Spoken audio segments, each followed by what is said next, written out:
What's up, everybody? How are you? It's your boy Bill Forster with my co-host Kevin Branzetti, and this is Real Talk Wednesdays.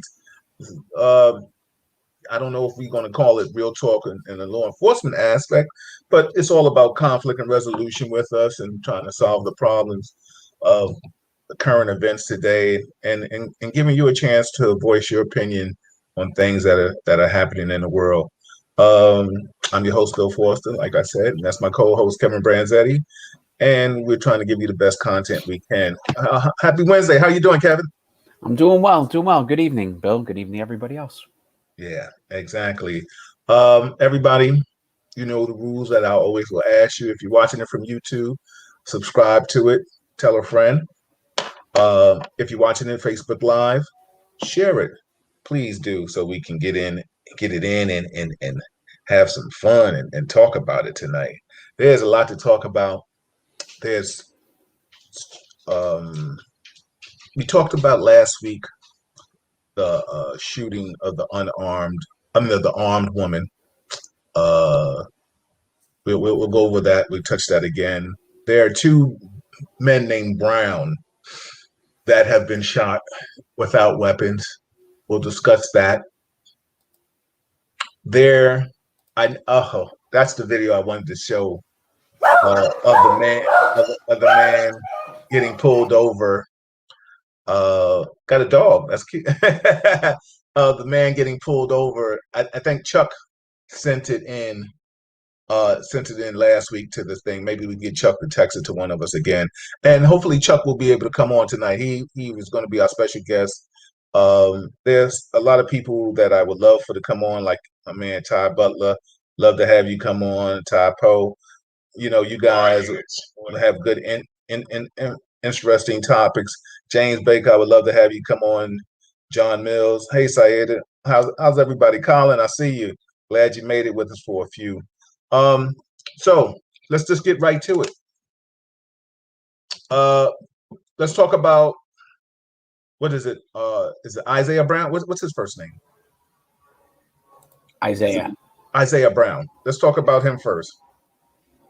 Isaiah Um, Brown is the one who was shot. with the cell phone in his hand. Yeah, after this deputy drove him home. Yes, Yeah. yes. Let's talk about that.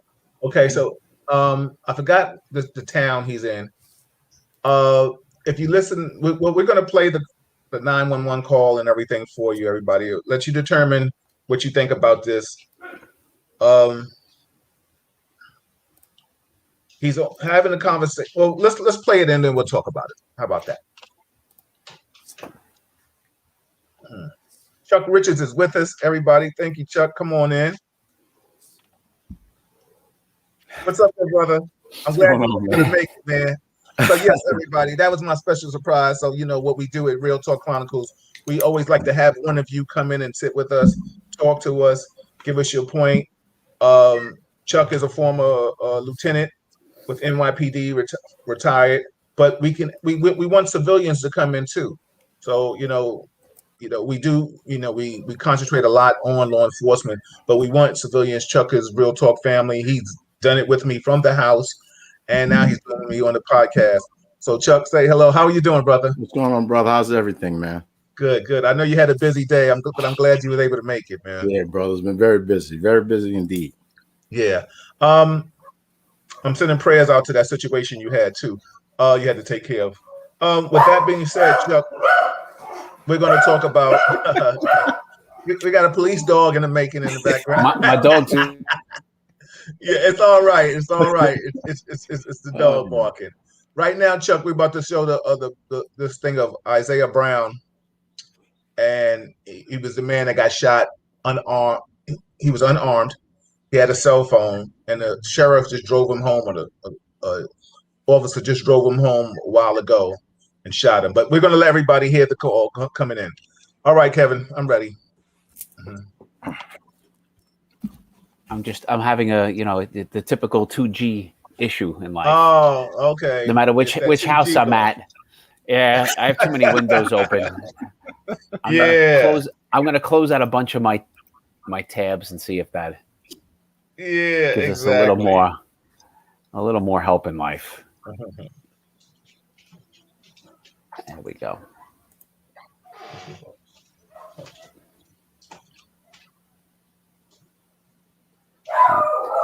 And then the dogs will chime in, give their opinion. But that's all right. Well. We'll interview them too.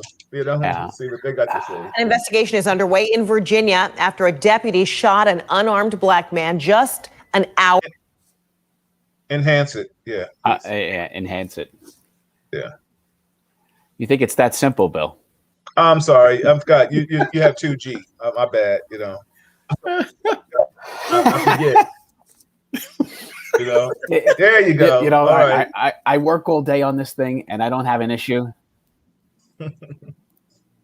I'm still closing out tabs, and we're just gonna. And then it comes to real talk, and that's the problem, right? Well, everybody, like I said, this is Real Talk Chronicles. Please tell a friend, let them know this is what we do. Come on in, and your opinions and your comments are warranted. We want to hear what you have to say about issues that we discuss. And if you have issues, like so many of you do, and you're my. After the officer gave the man a ride home. Give it 1 second to fully buffer and be ready. Yes, and some of you are you're my information centers, and you give me so many things, and you keep me busy on my toes, and I appreciate you so much for different topics that we talk about all the time. So for all those, I'm giving you big kudos and applause and thumbs up for the things that you do. I appreciate you all. All right, let's see. Okay.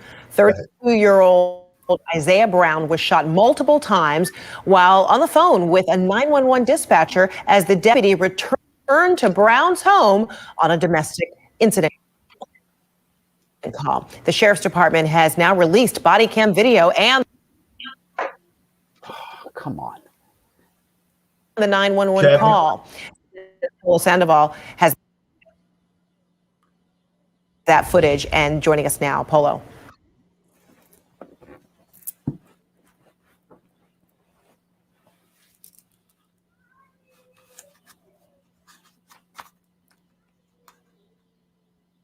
This is life in a live show, ladies and gentlemen. The internet is not always your friend. That's what happens with this live. Exactly. Until we move to the CNN studios or the MSBC, because I ain't going to the FOX. So we can go anywhere else, but we ain't going into that way. So yes, everybody. Chuck, while we as Kevin gets his G's up, just give people a little insight for those who haven't seen you before on the show. Give them an insight of your background, please. I joined the police department in a little bit of the 80s, 1987. I have a total of 30. I think when I retired, I have 33 and a half years on the job. I've done everything from patrol to narcotics to working for 2-star, 3-star chiefs. And I also worked some internal investigations in regards to issues associated with police misconduct. And wow, man, my resume is ridiculous. It's so much stuff that I sometimes, when I look at it myself, I shock myself. I go, wow, I remember, I used to do that. So overall, I think I've gotten a full gamut. I think I have a clear understanding on both sides of the dial in regards to police department, community, internal investigation. So I think I bring a lot to the table. Yeah. Not too long ago on CNN, Don Lemon had Chief Madry and some other officers, other chiefs from other departments discussing how do we bring the community and law enforcement together and things of that magnitude. There's a topic that I want to bring up later too, Chuck. Crime in New York is off the chain. Over the weekend, I think there was 14 shootings, and then I think you and I were discussing, I think, a number of shootings. I don't have the stats in front of me, but they were just ridiculous. Right. There was a police officer killed. May he rest in peace, on the highway. There was another officer in another city shot. He was distracted. 2 guys came up on him. And Kevin, you want me to close out and then you tried it again? Let's do that, Bill. Yeah, okay. I'll remove it. And bring it back. Yeah, and two people distracted an officer on the highway or on the street, and then somebody else ran by on the other side. He looked over at them, and then they shot the officer, and I think he returned fire. A detective he was at a crime scene and doing an investigation. A guy come up, he was later apprehended. I think we're going to show that clip too, and he was hit in the face. So my point is that are people starting to take the law in their own hands? And is stop, question, and frisk missed? We're going to try this, Kevin. Are you ready to try this? My computer says we're good. All right, let's see what we have here. Let's go.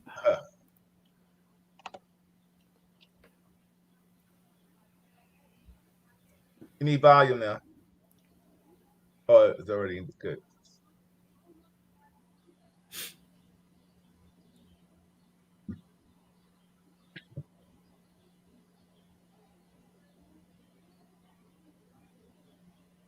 Can you hear it, Kevin? We can't hear it. We can't hear it. Of course, Bill. You know what I'll do is I'll give the play-by-play as it goes along. You might have to, brother. You might have to. One last shot, and then if this doesn't work, well, then if it doesn't work, then I'm going to shut my computer off and pretend the internet didn't happen tonight in my house, and I'm just going to disappear from the screen. You ready to try it again? Yeah. And I'm going to open up a bottle of something. And that's it. Hey, open the bottle anyway. You know, be happy about life. Just open the bottle. Oh, pop that bottle. You know what's so funny, everybody? Hit it, Bill. If it doesn't, if we don't hear volume, volume. That was my fault. I didn't hit something when I hit share. That was my fault. Okay, everybody at Real Talk Land, give Kevin a thumbs down. No, let me stop. No. All right, let's go. Here we go.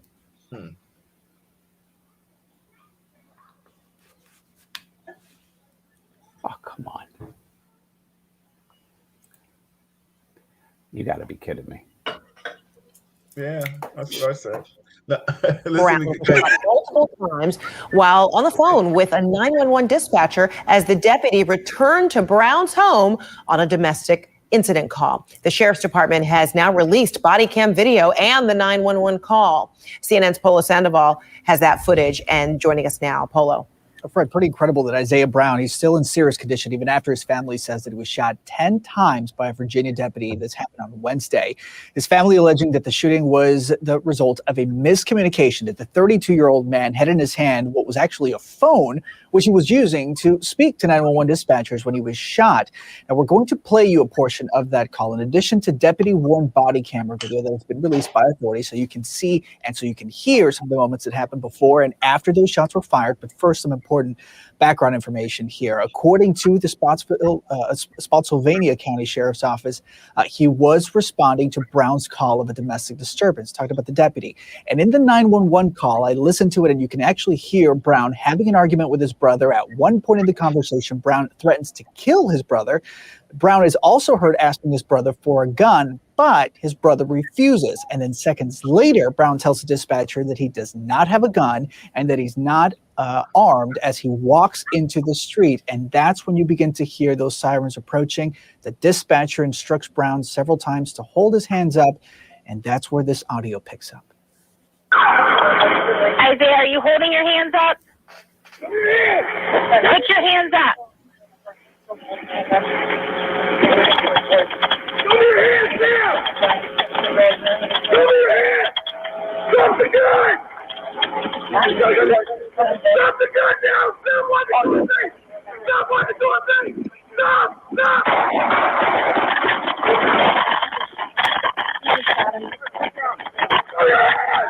Stop your hands! Stop the gun! Stop the gun! The Virginia State Police, they do confirm for CNN that Brown was in fact unarmed at the time of the shooting. The Brown family attorney suspecting that the deputy actually mistook the cordless phone that he had in his hand for a gun.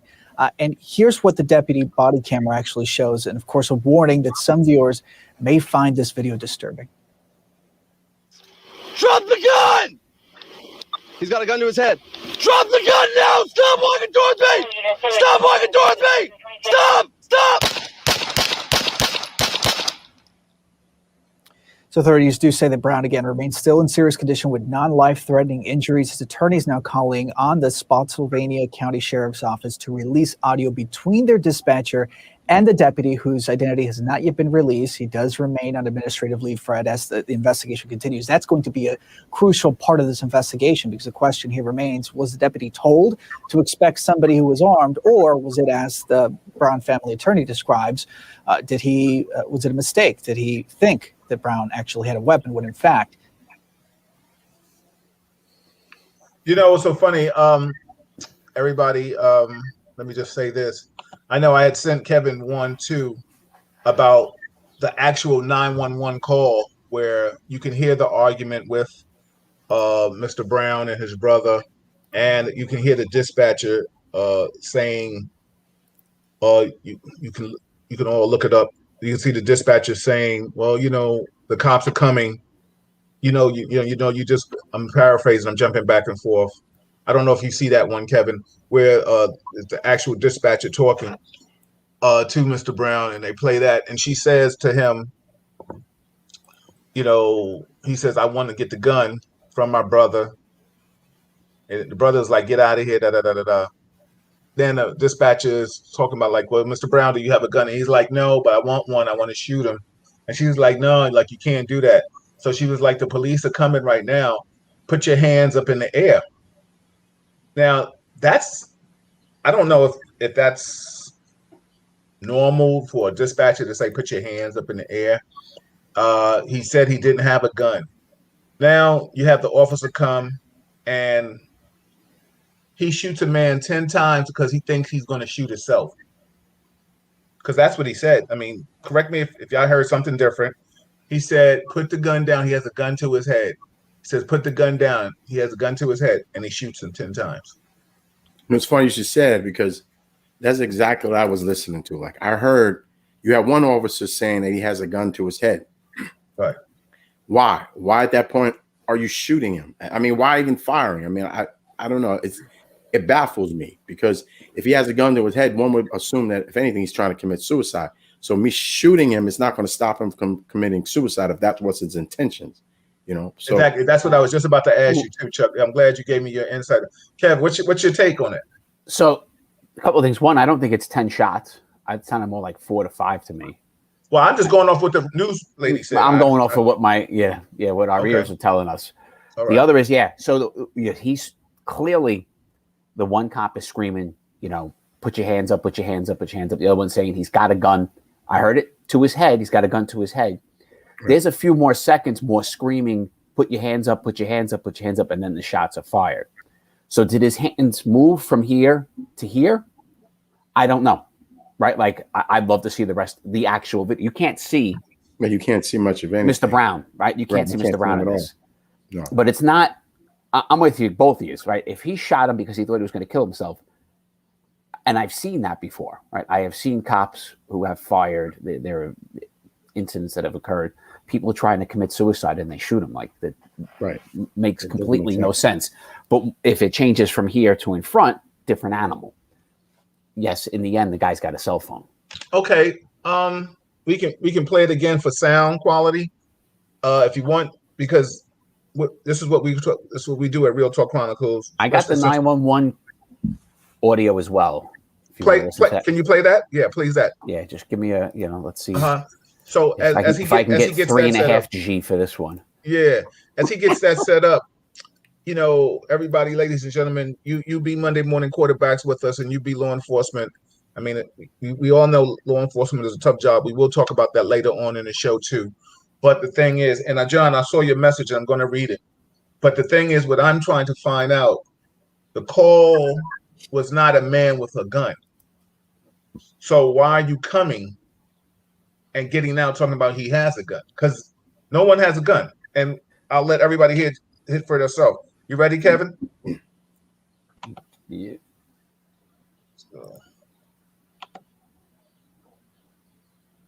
Scene 911, what is the address of the emergency? 1029 Tobacco Road, Spotsylvania, Virginia. You calling the police here again? Isaiah, what's going on? And my brother won't let me get in my mom's room. Okay, and why is that an emergency? Why is that an emergency? Because I can't get to my car. Your car was towed. So it's in the backyard. Your car is in the backyard? We about to go see. Okay, but your car is broken down, so why do you need your keys? Alright. Come on, Tasman. Nigga, Alright, give me the gun. No, nigga.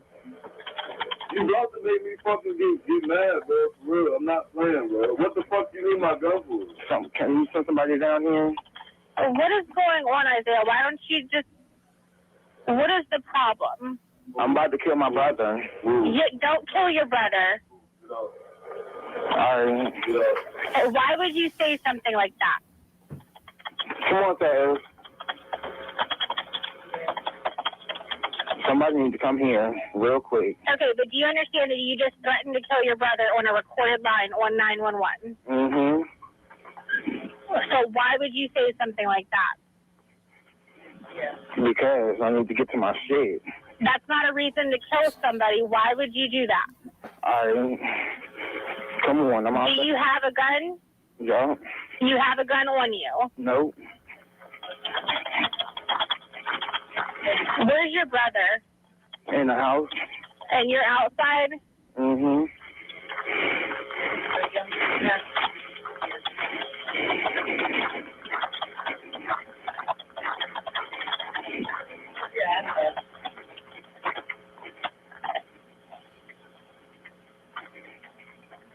Do you have any weapons on you? Nope. Alright, where are you at outside? I'm walking down the road. How are you walking down the road with the house phone? Because I can.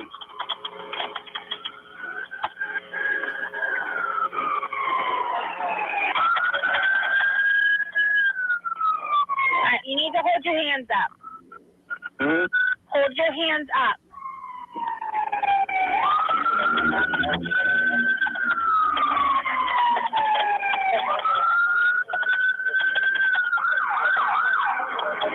Isaiah, are you holding your hands up? Put your hands up.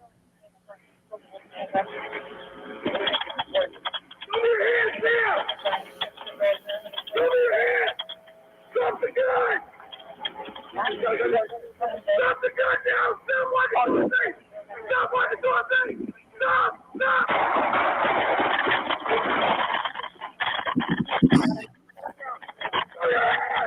Show me your hands! Stop the gun! Stop the gun! Let go of the gun! Thought I threw out 5 shots fired. Something went down the roadway. Show me your hands now! Show me your hands now! 202. Or you put forward first orders.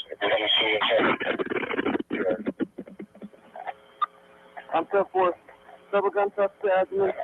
Performing life-saving measures. I got you, man. Alright, I'm going.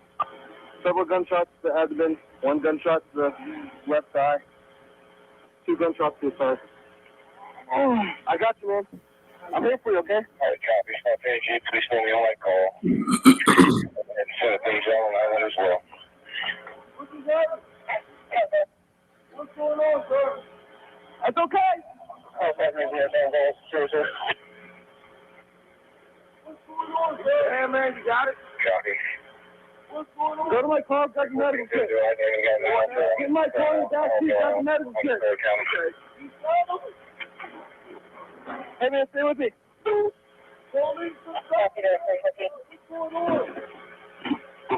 Hey, you talking? Come on, stay with me, man. Stay with me, man. I can't see you. In the trunk. In the trunk. In the trunk? Yes. That's my brother, man. Police just dropped the ball, man. Hey.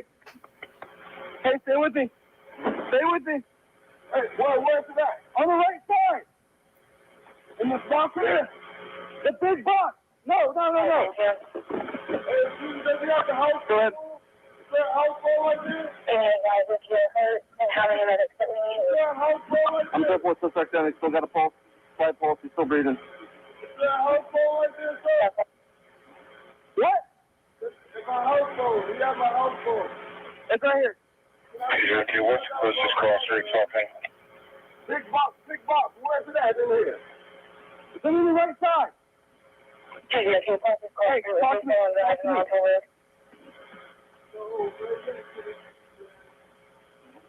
Come on, man. Stay with me. Call 911, sir. It's in this bag here. It's in this clear box. Hey, talk to me, man. Talk to me. What square box is this one right here? No. There's one under the passenger seat, too. Underneath the passenger seat. Trying to be advised, he has one gunshot wound to the jaw, one to his left side neck, looks like grazing wound. One to his right groin. These are two. One gunshot, one to the jaw, one to the left neck, possible breathing room, one to the right groin. In this red bag? Yeah, bring it here now. Open up. Hey, talk to me. Oh, no, keep right there, Andy. There you go. We'll do it, buddy. I'm simple.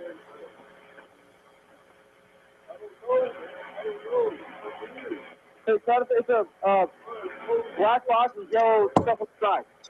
You still in it? Talk to me. Talk to me. Palm on the back. Back end. It's in the back side. To be in the right. On top of the shelf.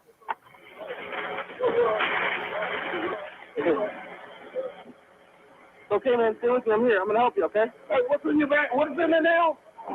It's a black clear box with yellow stuff on the side. What's next to that red bag? Hey, can you talk to me? I'm here for you, man. The hospital's coming, okay? Where's your pain at? Negative, we're 10-4. Do you just shoot somebody in the face, in the neck, in the back, and you ask them where the pain's at? Okay. Stay with me, man. Yeah, listen. All right, Kevin, I'm gonna let you start this off. First, give me your insight on what you just heard. So what we don't still hear is what the dispatcher told the cop. Right? That's still missing from this. Okay, I'm gonna listen to this. All right, I'm gonna listen to this. No, you know what did he say to the cop? Did he give this as a man with a gun, and that's what he was expecting to see? You know, clearly the cop thought he saw the gun, and he was wrong. Right? I can't sit here and argue that. It's crystal clear. Where his hands were at the time he was shot, none of us can tell from this. Well, the officer said he said he has a gun to his head. So and then we can only go from you're counting seconds that you're giving the advantage to you're speculating that something could have happened within those seconds. I just want you to get what we got right now, because you're ad-libbing when you do that, and I'm not saying you shouldn't or you should, but I'm just saying, why are you? You see what I'm saying? That's all I'm trying to figure that out. The next scream he's saying is to stop moving, right? Okay, I didn't hear stop moving. I just heard gun. And why is he yelling at the top of his lungs like a savage? Like he's he's at a shootout at OK Corral.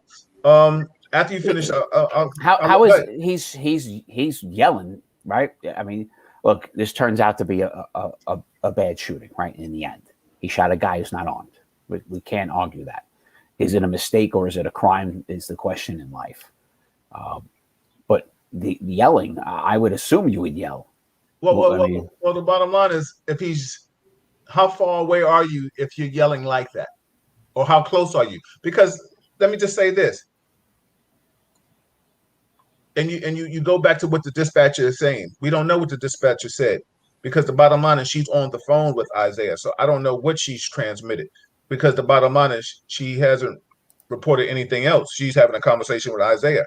So did she say, "Yeah, man with a gun"? or this is called for a man with a gun. We don't know that. But the bottom line is, you rolling up on the scene, and you see a man with the phone walking away from you, and then you stop him because since we want to ad lib, we can play this out in your head. And he gets out the car and automatically he's yelling. He has a gun to his head. So he escalated and went right to the worst, that he's going to kill himself. So instead, what he said is that, okay, I'm gonna stop you from killing yourself. I'll kill you. Because he shot him multiple times, and he shot him in the face, he shot him in the neck, he shot him in the back, he shot him in multiple places. Damn near, we all three went to NYPD training, and we know headshots ain't warranted. So what did Isaiah do? Duck and dodge while he was shooting at him? I mean, you're saying he intentionally shot him in the head, Bill, and that's one thing we've all talked about. Cops' aim is terrible, right? I get it, but we don't know about that cop and where he's from. We know NYPD. Most of us are not in the suburbs, and we don't have shoot multiple times, and a lot of us don't shoot only when we're required to shoot. So you're right. I mean, unless you're shooting as a hobby for you, you don't shoot. I mean, we can all sit there. It's easy to say target, on 3, give me 6 shots. Boop, you know what I'm saying? And you aim it, and you got time, and you're controlling your breathing. This dude right here, he escalated the situation, and we can talk about, And what's odd with this one, Bill, is it's 2 cops. Is it 2 or is 1? I thought it was 2. One saying to the other, he's got a gun. Yeah. What did you think, Chuck?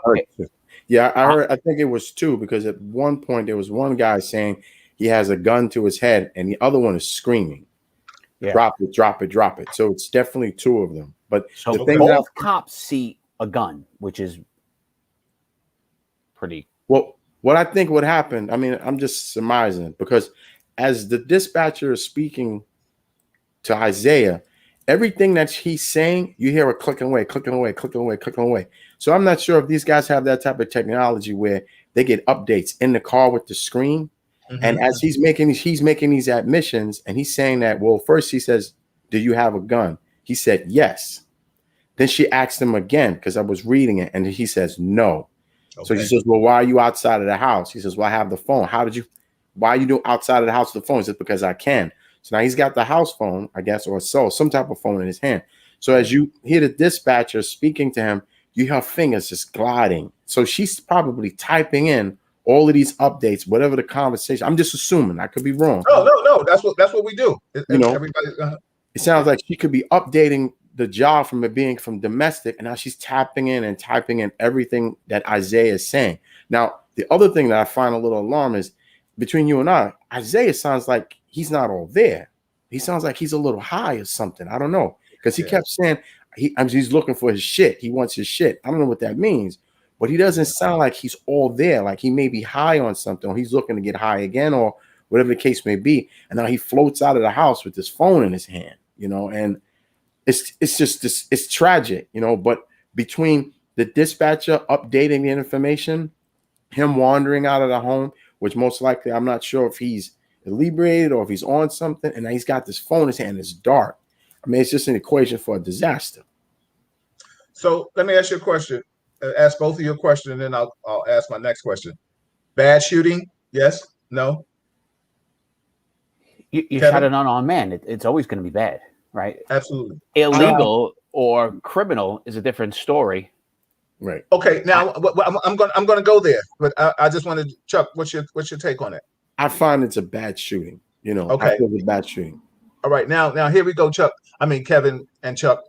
You're saying now, is it criminal? All right. It seems like law enforcement. I apologize. My NYPD family, I apologize. My law enforcement. It seems like we are the only job that can make a fatal mistake and say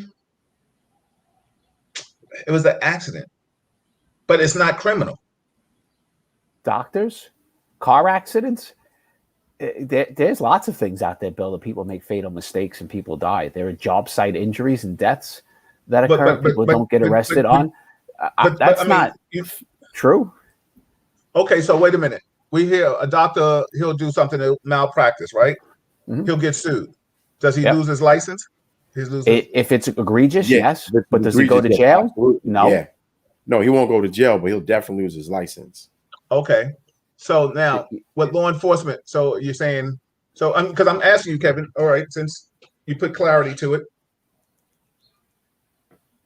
you don't think, so when a cop should, and we're talking about all across the world. Now, don't get me wrong. Everybody, trust me, I know it's a hard job. I did it, and I was an active cop, so I understand that. Maybe the three of us are built different. There are a lot of us out there that are built the same way, though.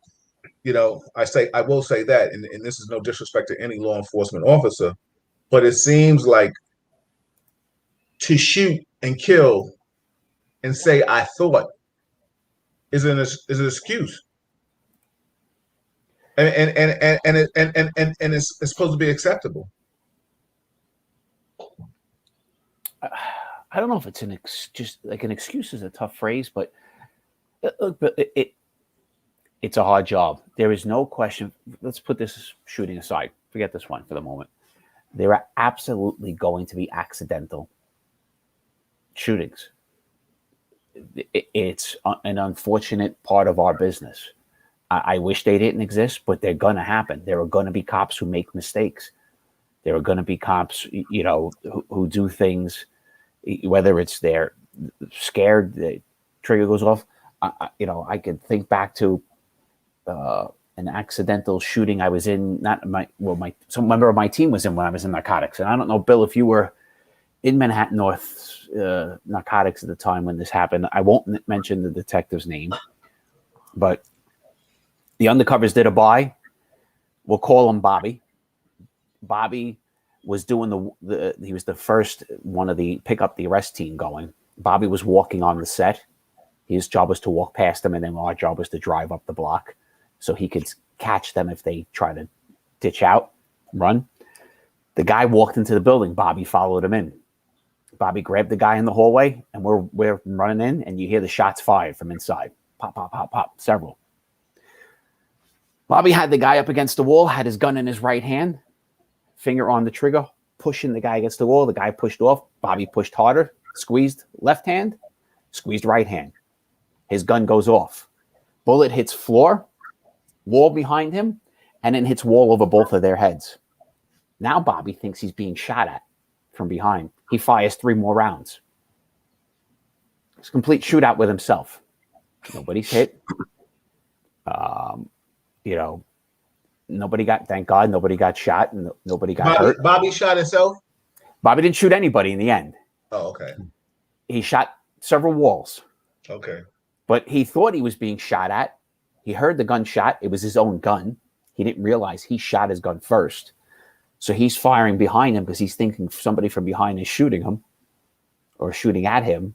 So he's having a shootout by himself that I've never known how to quite phrase this. Did he win it or did he lose it? I'm not really sure, but it happened, right? Like this really happened. I was there. Was it an accident? Yes. Do accidents happen on a job? There was the so wait a minute. Let me get clarity before we go somewhere else. And I don't want to forget it because I'm getting old. Are you comparing Bobby shooting, and we're using AKA Bobby shooting walls, to people actually shooting individuals? Well, he could have shot the individual. That's the whole thing. Like he was firing bullets. And what I'm saying is he made a mistake. I understand the mistake part. There's mistakes of that level, and then there's mistakes of, I mean, the real question is, I hear 2 cops screaming he's got a gun. Do I believe they think he has a gun? Yes. Do I think, you know, whatever it is, the darkness, the preconceived notion in their head that this guy's got a gun, it could be racism. I don't know what it is, but do I believe they think he has a gun? Yeah, when you have 2 cops screaming it like that, I believe they thought he had. Okay, I'm gonna bring Chuck in, but when you say I don't know what it is, it could be racism. Do you see how now you just stretched everything with that just comment? Because if you're saying they believe that he had a gun, but why they shot, I don't know. It could have been racism. It could have been. No, anything. I didn't say why they shot was racism. No, Bill. What I believe they thought Wait, they saw a gun. correct me. Did you say racism or? Oh yeah. Okay, I just want to make sure I heard the word. Yeah, absolutely. Right. Look, listen, I try to be as honest as I can and open about things. Absolutely. What their mindset is, I can't give you, and I gave you the spectrum of it, from one side to the other. I don't know, but my statement is still: do I think they thought they saw a gun? Yes. Hearing those two cops screaming, "He's got a gun! He's got a gun! He's got a gun to his head! Stop walking! Stop walking!" They're screaming at him. It sounds pretty clear to me they thought he had a gun. Okay, and I'm like I said, I want to bring Chuck in this, but you hear the conflict. Like if I'm listening to this and somebody is, and I'm using the words that you're saying, they think he has a gun. Stop walking. He has a gun to his head. Who's in fear here? It's a gun to his head, right? And then afterwards, it stopped walking, right? And that's the whole thing. What happened between this to just seconds later, they're screaming, "Stop walking," and he shot. I don't know what happens with this hand. So you think it's Isaiah's fault? No. In the end, right? I'm not going to go if it's anybody's fault. Okay, it was in the universe that Isaiah got shot. I mean, I'm not trying to be funny, but I'm just trying to figure out where you're going. But there are facts we don't know. Like we need the rest of the video, right? Like we need to see the clarity. The only thing I could give you from this point is, do I believe they believe he had a gun? Yes. All right, Chuck, what's your take on this? It's a mix and match of various of certain variables, because between the dialogue that he's having with the dispatcher, she's updating everything associated with this conversation. It's flying across their screens. So now you got these cops sitting in the car. It went from a domestic possibly to a man with a gun. And I'm taking an educated guess because new NYPD, we're so behind the 8 ball. All these other little small towns and little other police departments have far better technology than we've had, right? We've always tried to catch up. So I'm assuming that in all probability that as she's speaking to him, she's updating the job, and now it's becoming a man with a gun, or possibly with him, because he goes from speaking to us saying he wants a gun, then he says he has a gun, to saying he has no gun. So now she's having a dialogue with him over the phone, saying, whatever you do, please just put your hands up. So now the conditions are bad. He's obviously under the influence of something. He's walking with this phone in his hand. It's dark. This guy is screaming. He sees there's an object to his head. Now, why, for what reason? Like we were saying before, there are cops that feel, I'm going to save the day. Instead of you shooting yourself, I'm going to shoot you. So that's that. At that particular point, I would say there's distance, right? There's time. You see a guy with a gun to his head. For me, there's time. Because once I see somebody with a gun in their head, the last thing I'm going to do, fine. It gives me at least the opportunity to take a step back, to put some time and distance, because obviously I'm under the impression upon looking at that, maybe the guy wants to commit suicide. But then, as Kevin said, I don't know what transpires between him telling him to stop. Now, what normal person, when being told by the cops to stop, would keep walking? Why is he walking toward the cops? And I'm under the impression that Isaiah might have been high. He must have been on something, because and Chuck, I'm not disagreeing that Isaiah didn't sound high or whatever his thought process was. I'm not going to dispute that. Right, but I'm saying the issue is that when I see that when I hear that he has something to his head, and now you're telling him, guess what? Don't walk towards me. For me personally, do you think he was telling him don't walk towards him, or you think he was saying just stop walking? He was telling him, stop walking. I don't know if he was walking towards him or he was walking away. But let's say he is walking away. That's time. That gives me time to try to identify. Even I know it's dark. I see an object. He's got it in his hand. That might buy me time. I don't know what those officers' mindset was, but for me, and that's my point. That's my point. Where because he says stop walking towards me. Okay, all right. He's coming forward. It's in the transcript. It says stop walking towards me. Okay. Yeah. So I have a gun to my head, because this is the picture. I mean, I'm just asking everybody to paint the picture for themselves. and as we're going off of what they released, stop walking towards me with a gun to your head and you're screaming, drop the gun. John Mills said, tactics, get behind the car and give orders. I saw James, I saw your comment. I'm gonna get back to you on this, but as Blake said, as the audio about Mr. Brown, he responded to the dispatcher telling him to hold his hands up. That means he moved the phone away and didn't respond when she asked if his hands were up. Okay. As for the audio, that's what he wrote. James Baker said, scared shitless officers. Darren said, if he has not committed a crime, why not take cover and approach? Any of y'all want to answer that question first, Kevin? I'm sorry, I wasn't listening to you because I'm trying to find there's an audio of the dispatcher to the cop. I'm trying to pull it up while you guys are talking. Oh, okay. Well, then I'll go to Chuck. Chuck, Darren said, if he hasn't committed a crime, and Darren is a layman, a lay person, he said, if he hasn't committed a crime, why not take cover and approach? Well, that's my point. I mean, my point is that taking into consideration that he's yelling them to stop, right? Or they'll drop the gun. And then he says very clearly that he has a gun to his head.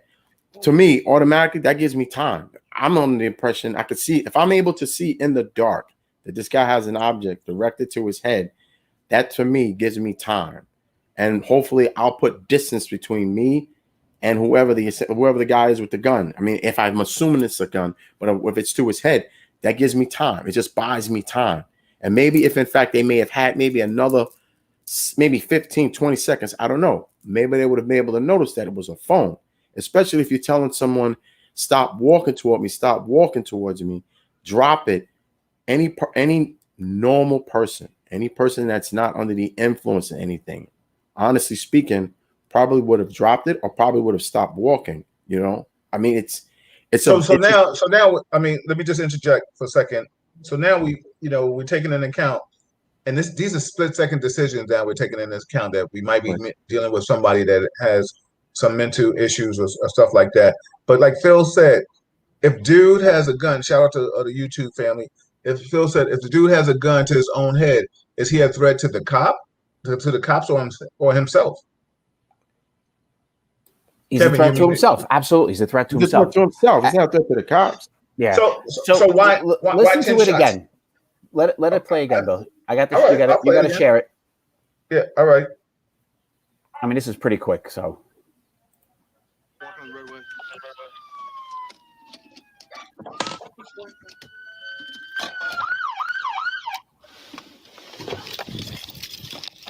Show me your hands! Show me your hands! You want a gunpoint? Show me your hands now! Show me your hands! Drop the gun! He's got a gun to his head. Drop the gun now! Stop walking towards me! Stop walking towards me! Stop! Stop!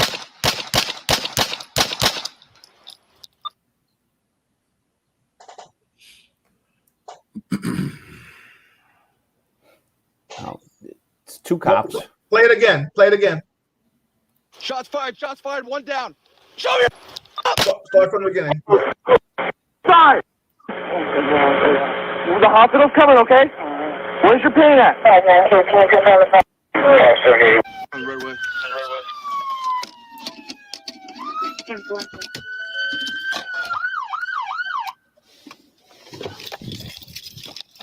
Show me your hands!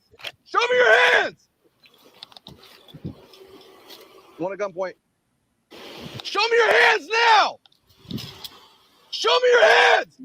Drop the gun! He's got a gun to his head. Drop the gun now! Stop walking towards me! Stop walking towards me! Stop! Stop! Shots fired, one down. Show me your hands! Show me your hands! Drop the gun! Drop the gun! Let go of the gun! 592 out, 5 shots fired. Suspect's laying down on the roadway. Show me your hands now! Show me your hands now! 202. 592. Are you 10-4 first service? If he can shoot himself or you discharge. I'm 10-4. Several gunshots to the abdomen. Performing life-saving measures.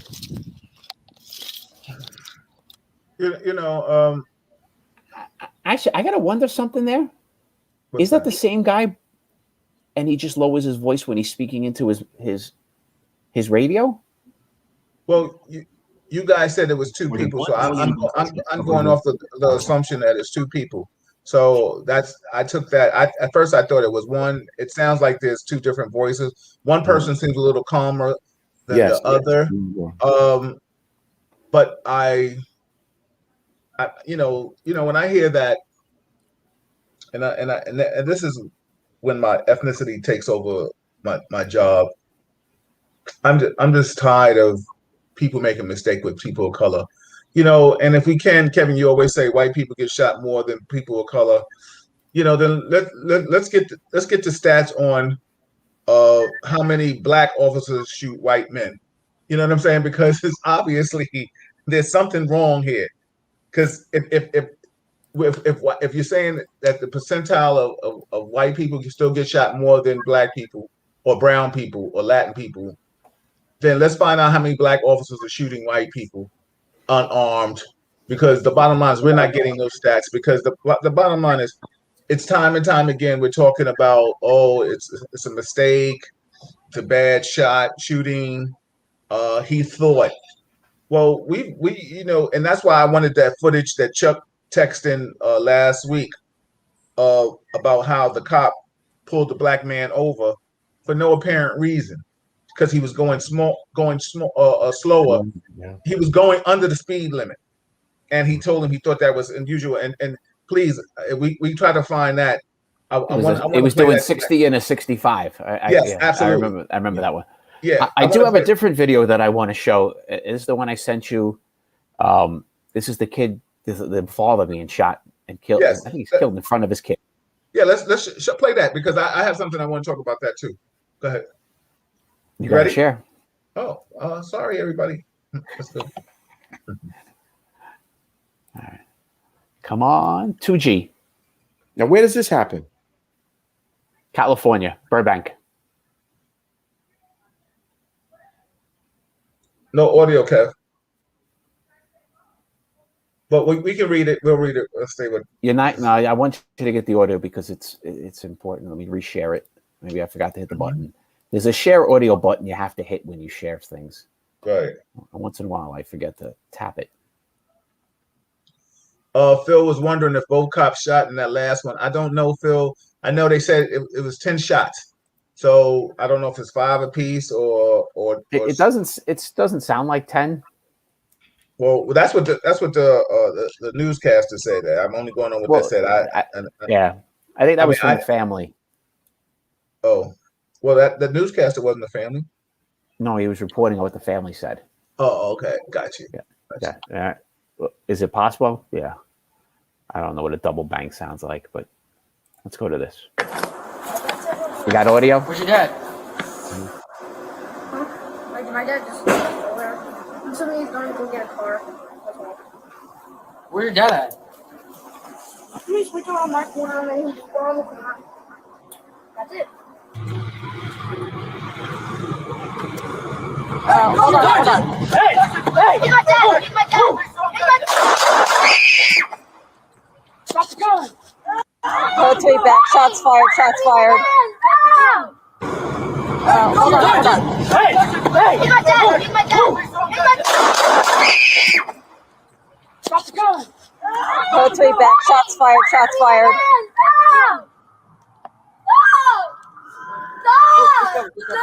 Where's your hands? Where's your hands?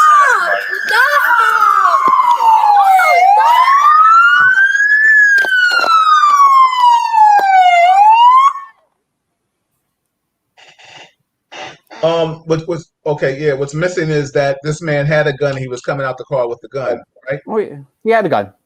No, I was trying to understand what exactly happened. So I'll let Kevin explain it. and we talked about this sidebar. So go ahead, Kevin. Give Chuck some insight. And I don't know what the let cops everybody know your point of reference.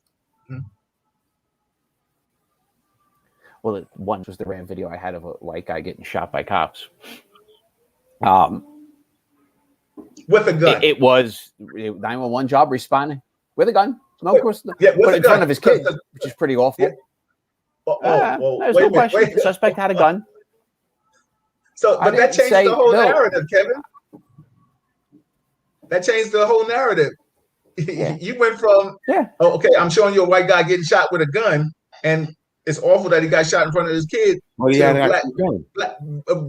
black and brown people getting shot without guns in front of their kids too. Because those videos, like I've told you, Bill, they're hard to find. They're not prominently displayed. They're hard to find because a lot of them don't exist. Well, I'll show you the stats.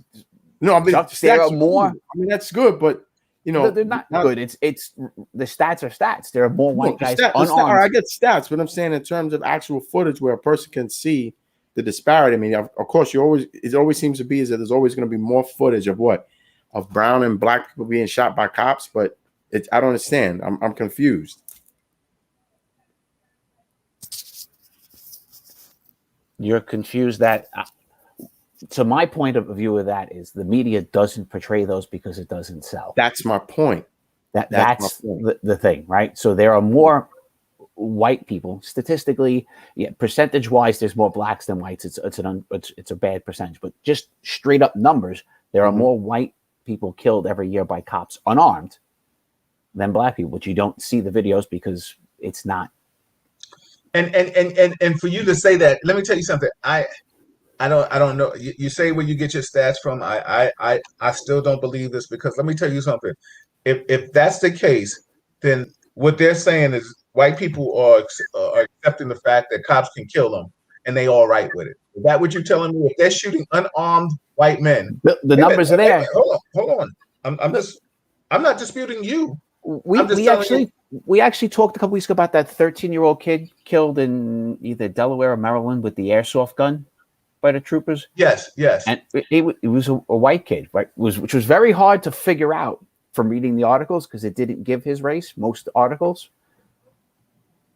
But do you hear any screams or protest over, in the end, he had a toy gun. Right. And he was shot and killed. Yeah, Bill, I've said this from day one. I think the media is projecting what it believes sells. That's it.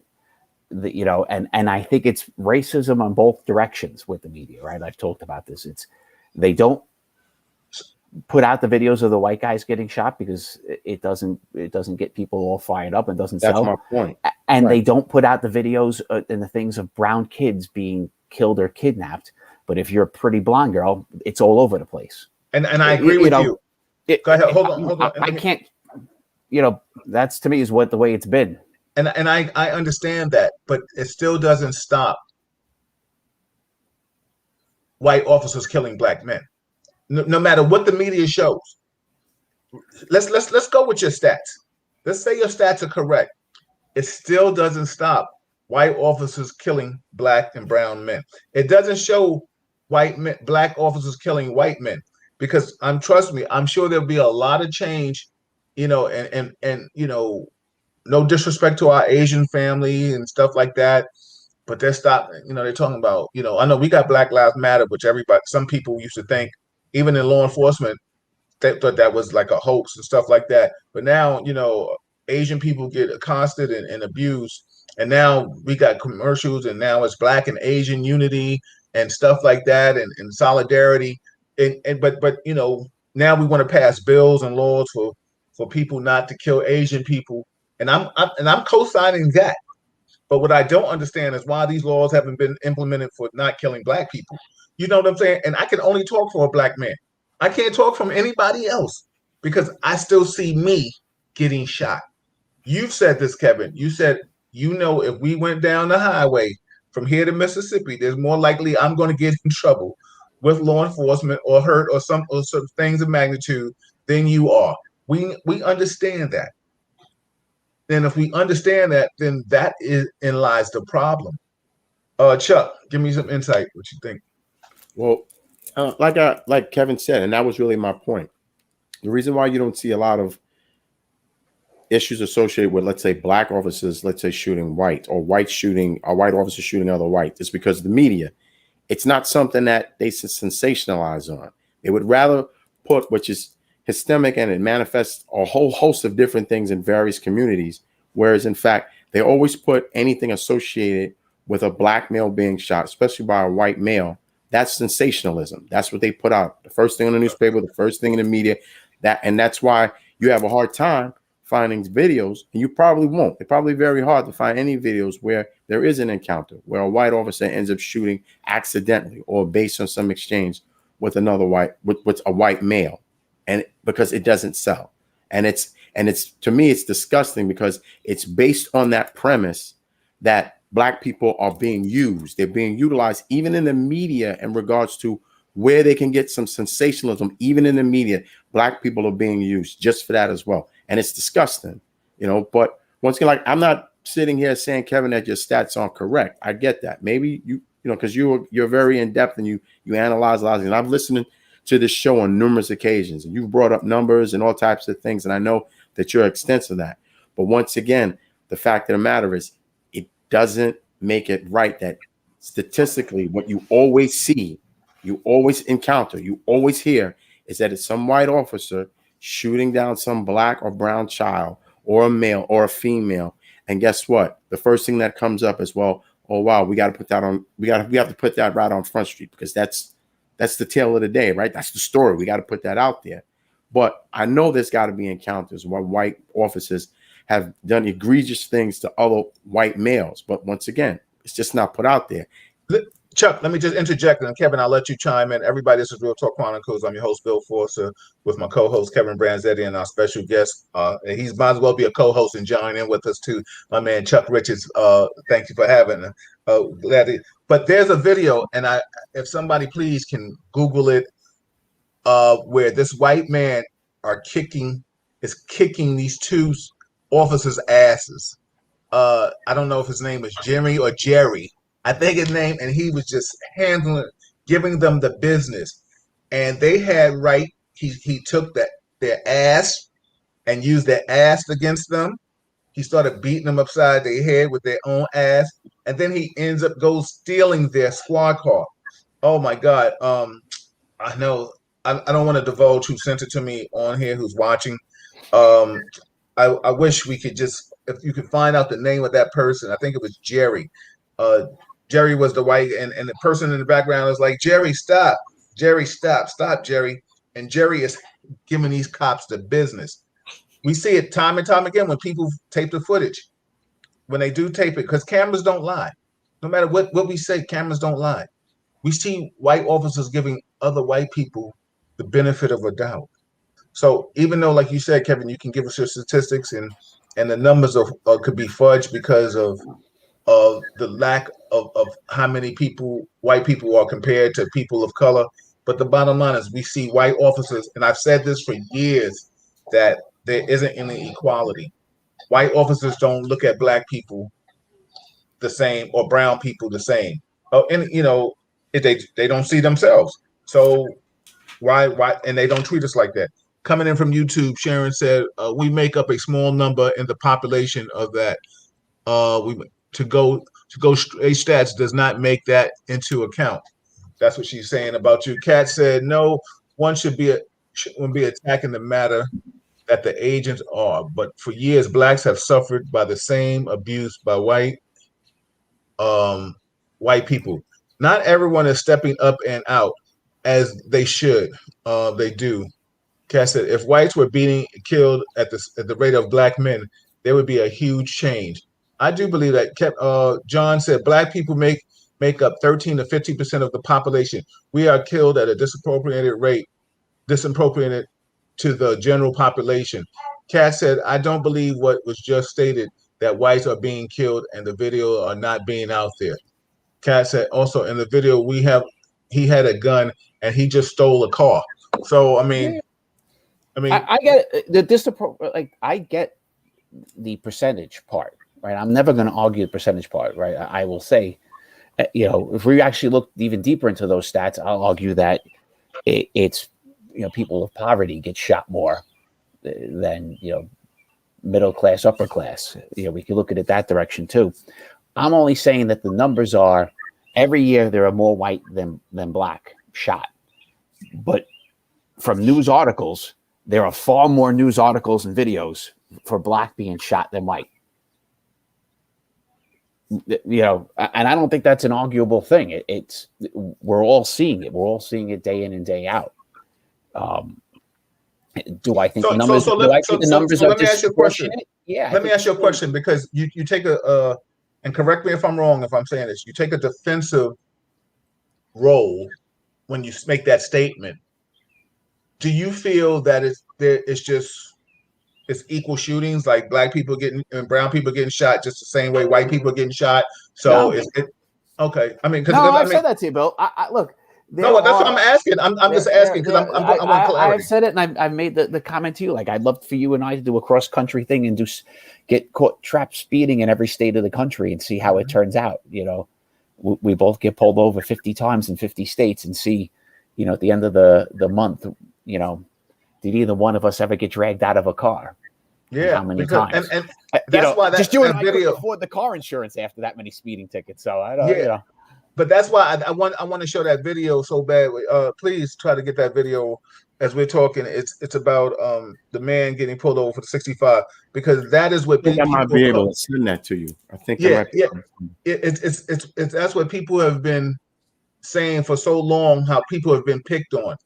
You understand what I'm saying? Now we can go to Andre Brown, as Chuck gets that and sends that to me.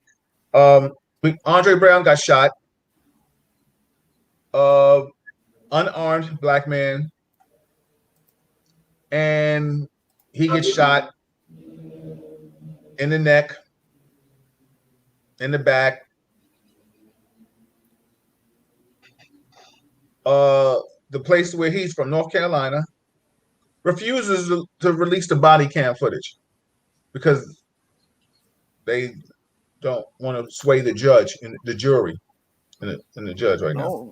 The judge refused. Well, the judge said it has to be released in 30 days.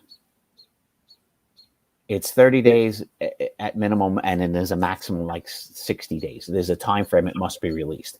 So he said it's going to be released. He just wasn't allowing it until basically the conclusion of the investigation. And I am definitely a fan of release the footage. Right. I think we should always be very upfront, good or bad. It's better to be upfront in the beginning than to wait 6 months and then it comes out and your department looks even worse. If you got to take, you got to look bad, you got to look bad today and just deal with it. But there are places that have rules and there are jurisdictions that have rules. And there is a downside of showing videos. Right. If that video is shown, if the protests pick up, and if the cop was an egregious shooting and is charged, having that trial moved to another city, completely possible, and it does happen. So there is a downside to demanding things and excessive public outcry, and we've seen it though, right? You've seen trials moved out of towns, out of cities, to other locations. Yeah. So I sent you the link to your cell phone. All right. How'd you send it to me? As a text message. Okay, thank you. All right, Kevin, I'm gonna forward it to you. Okay. Okay. All right, and then the Andrew Browns. Like I don't know if there's much to show, right? You sent me a video on him, but really in the end, they're not releasing it. So what are we gonna? There's not much to watch but the news report. Okay, that's fine. I'm gonna forward you this, Kevin. Let me know if you can do anything with this. And then what we're going to do is we want to talk about stop, question, frisk. Crime is up in New York City. I don't know, Kevin, if you get a chance. I don't want to multitask you out right now, but crime is up in New York City. and people are shooting. Just people, any community you want to pick. People of color community, they just cutting up. People want to say we're doing it to ourselves. Okay, I can't dispute that. But the bottom line is we've taken away all the tools, anti-crime, SNU, street narcotics doesn't even really do narcotics anymore. All the people out here that good, bad, or indifferent that liked working in those units. I'm going to put it that way. Liked working in those units, can't work in that unit.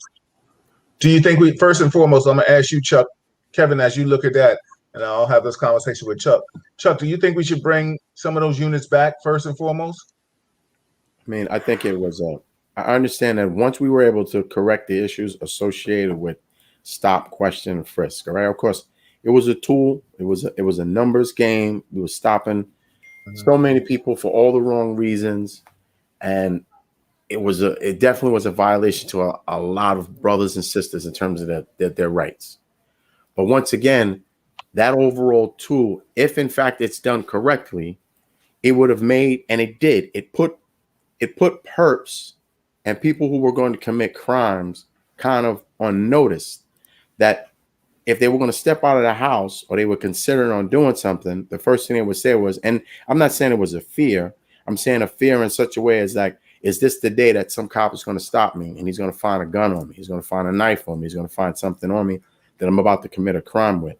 But now, because of the fact that the tool has been refined, but now police officers are very apprehensive now because now they can be sued. They have all these other issues that they're dealing with. They're going to be apprehensive of wanting to put their hands on anybody. And because they're not putting their hands on anybody, it's a free-for-all. And Chuck, let me interject too. Let me just interject. I know firsthand, this, Kevin knows this. Officers right now are working in the past. Officers out there today are not doing anything. And I want to talk about that too, because I understand what they feel, but you took an oath and you took a job. What job can you go and you not do your job because you're afraid? So are you telling me that it's all right if you can't abuse people and still be indemnified, like you don't want to do your job? Basically, that's what you're saying. No, it's not saying abuse people. Bill, we've talked about this. No. The way we have arrested people, and I'm sure Chuck's done it too, where today we would be violating rules. I agree with you. I'm not disputing we would be violating that, things. And back when we were all cops, there were plenty of cops who did nothing, who collected a paycheck, right? Absolutely. So are you saying it makes it right though? Because now but what I got to tell you though, Bill, I don't know what I would do today.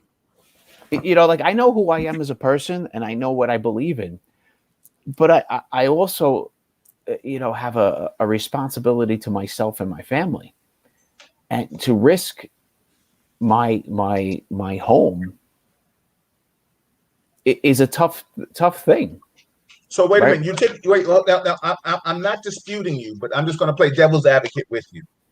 You took a job to put your life on the line every day, but then you're going to sit here and you're going to say, "Oh, I don't know about risking my family and my home."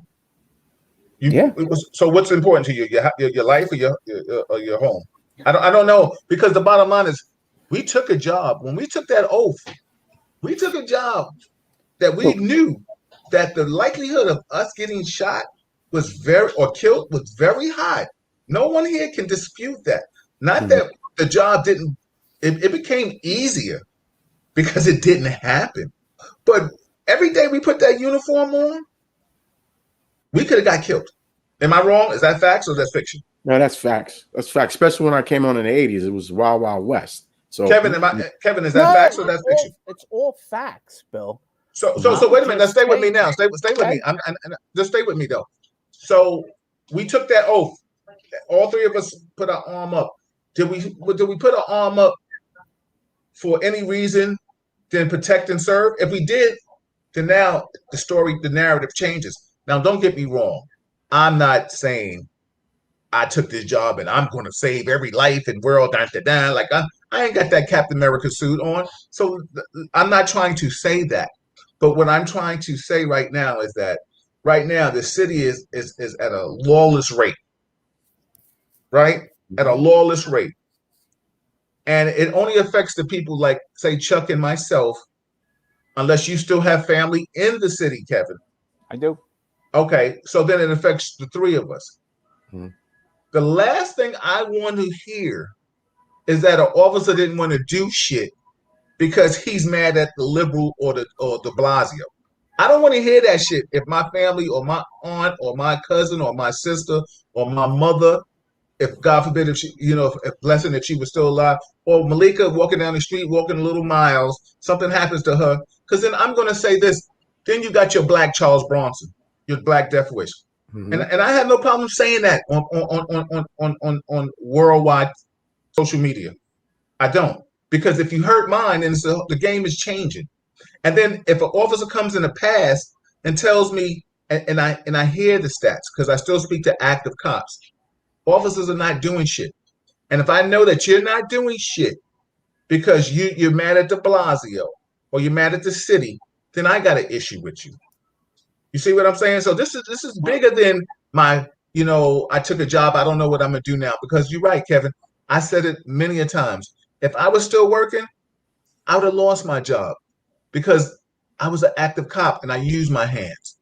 And everybody would have saw that as, oh my God, he's abusing that man.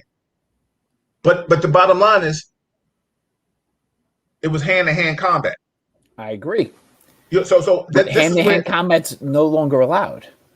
I get that. I'm not saying that it is, but I've never hit somebody with the cuffs on, and I've always, if I fought somebody, their hands were up and they wanted to fight.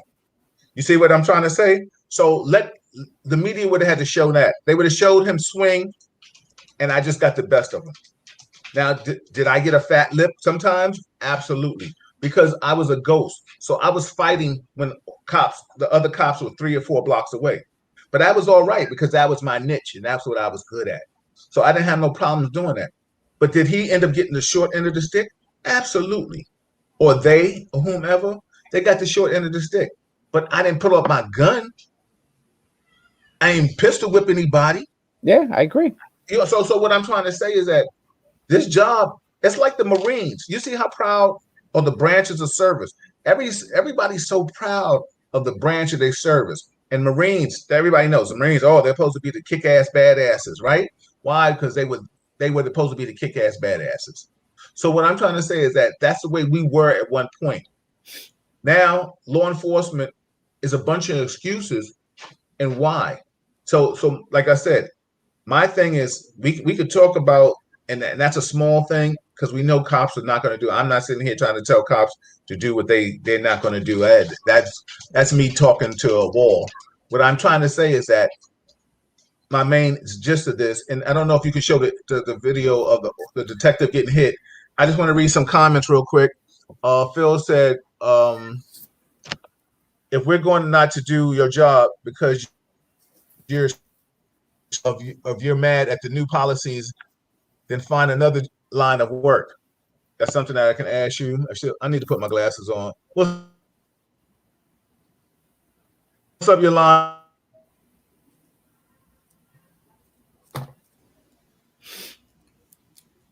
Highway. I'm not. With that being said, if you're in a situation that you think you might hurt, that, Chuck, you did it. Kevin, you did it. I mean, damn, like Kevin, you and I, we climbed roofs.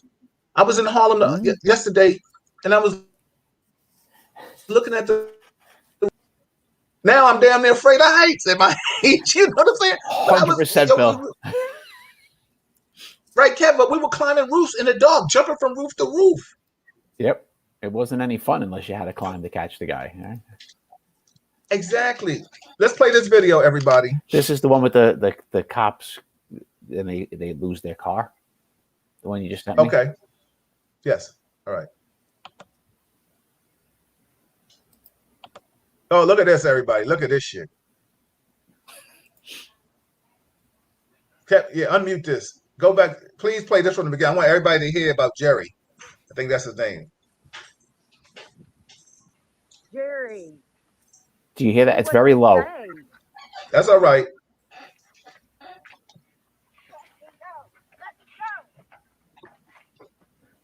Jerry, do what they say.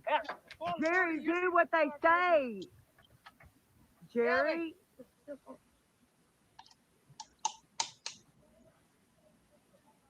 Jerry. Jerry. Those are what I refer to as useless punches. You're gonna get hurt, Jerry. It's all right. They don't. They're taps. They don't do anything. So now you're being disrespectful to female cops now. But go ahead. No. It's the angle. You can't punch like that. You can't punch that short. You're gonna get a charge, Jerry. Stop it. Stop, Jerry. I'm all for her pulling out the asp at that point. It gets better. Have you seen this, Kevin? Nope. Oh, it gets better. It gets better.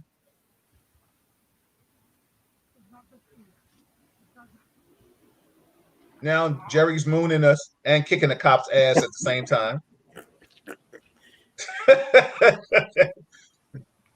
Jerry. How does somebody whip your ass and his pants falling off? I don't understand, Jerry. Exactly, Kat. Hey, Gina. What's up, Yolanda? Jerry, don't do it. Jerry, don't do it. Starts the fucking car up. Excuse my French.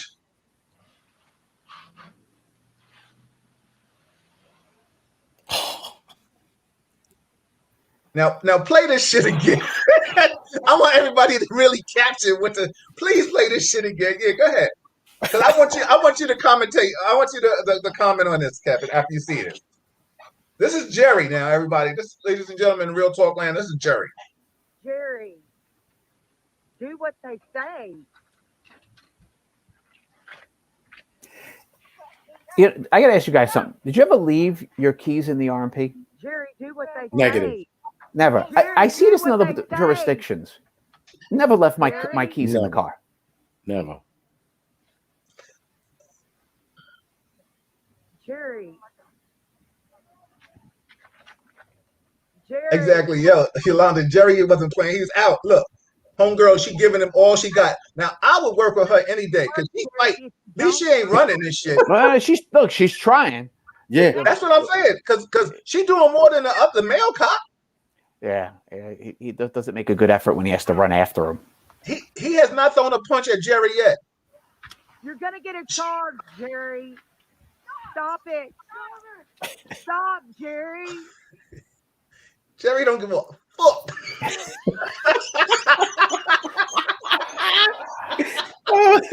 Jerry kicking ass all over this shit. In the swamp, his ass is out. Yo, Jerry don't care. His schlong is on the ground in the cold and all. Yo, he don't care. What is this cop doing on top of it? Yeah, what is he doing? Look at this. Losing. Look.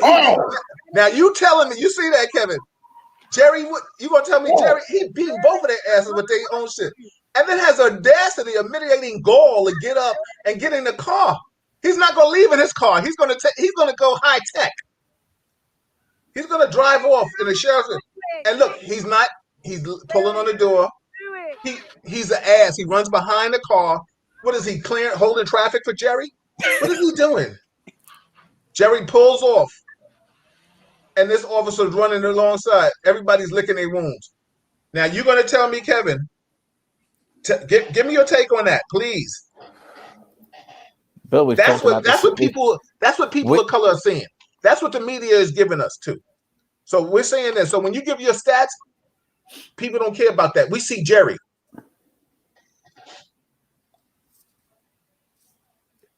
We've talked about this a lot. We do not train our cops in hand-to-hand. That guy, when he's on the floor, two cops, he should be handled. You know, he should not be able to get up. You know? What do you think about that? So you just think it's just hand in hand? You don't think they should have shot him? Like, where's the taser? Does anybody? Neither one of them had a taser. None of them had. Any other? I mean, I would have. Look, I did it a lot. I maced people. Right? That he would have. Well, that can of mace during that wrestling. Bill would have been on his back, and I'm on his front. My can of mace would have came out right in his mouth. Let me ask you a question, though, Kevin. Could they have asked both of you, not just you, Kevin? Could they have shot him?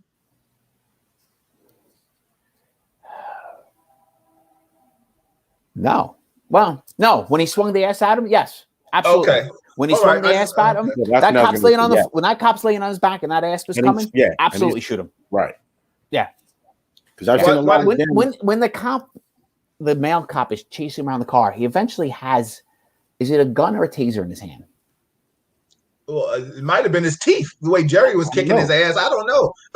But my point is this: if for argument's sake, he did have why didn't he tase him the whole time he was on the ground? Let me tell you something. Should have been. You can play it again. I get a kick out of Jerry. Jerry didn't care, and her sound effects was her commentating from the Jerry. You're gonna go to jail, Jerry. Stop.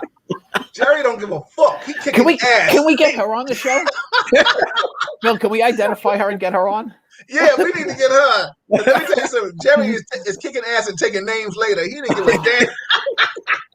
It is. Yeah. Oh shit! I can't help it, Jerry.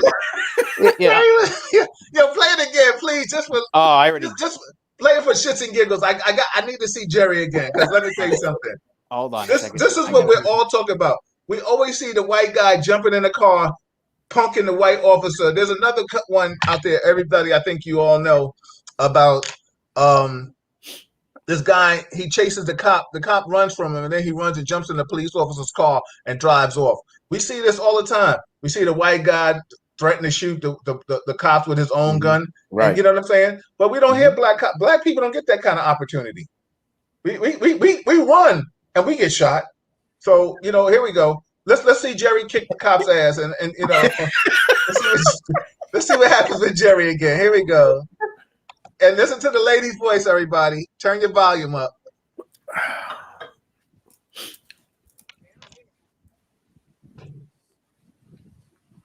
Jerry, what's up, House? Do what they say. Aunt Mag, it's too late right now. Jerry's about to go in. Jerry, do what they say. Jerry, do what they say. Jerry.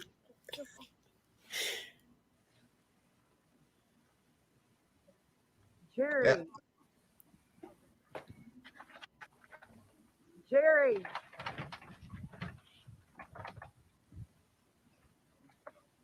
You're going to get hurt, Jerry, if you don't stop. Jerry ain't going to get shit. Jerry opened up cans of ass whipping all over that little town. Yo, you're going to get a charge, Jerry. If that's the only thing Jerry is going to get a charge. Look at this shit. Yo, these are the laughing stock cops. It's like Keystone Cops. Taser. I'm trying to locate a taser on someone. Is it mace or something? I don't see anything.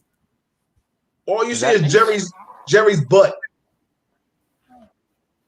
And let me tell you something. I would work with that female cop every day, but the only reason why, because she got hands. I wouldn't work with her anymore though, because she's not shooting.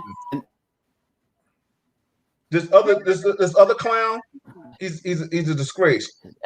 Exactly, Yolanda. You can't make this up. At this point, he's got in his hand either his gun or his taser out.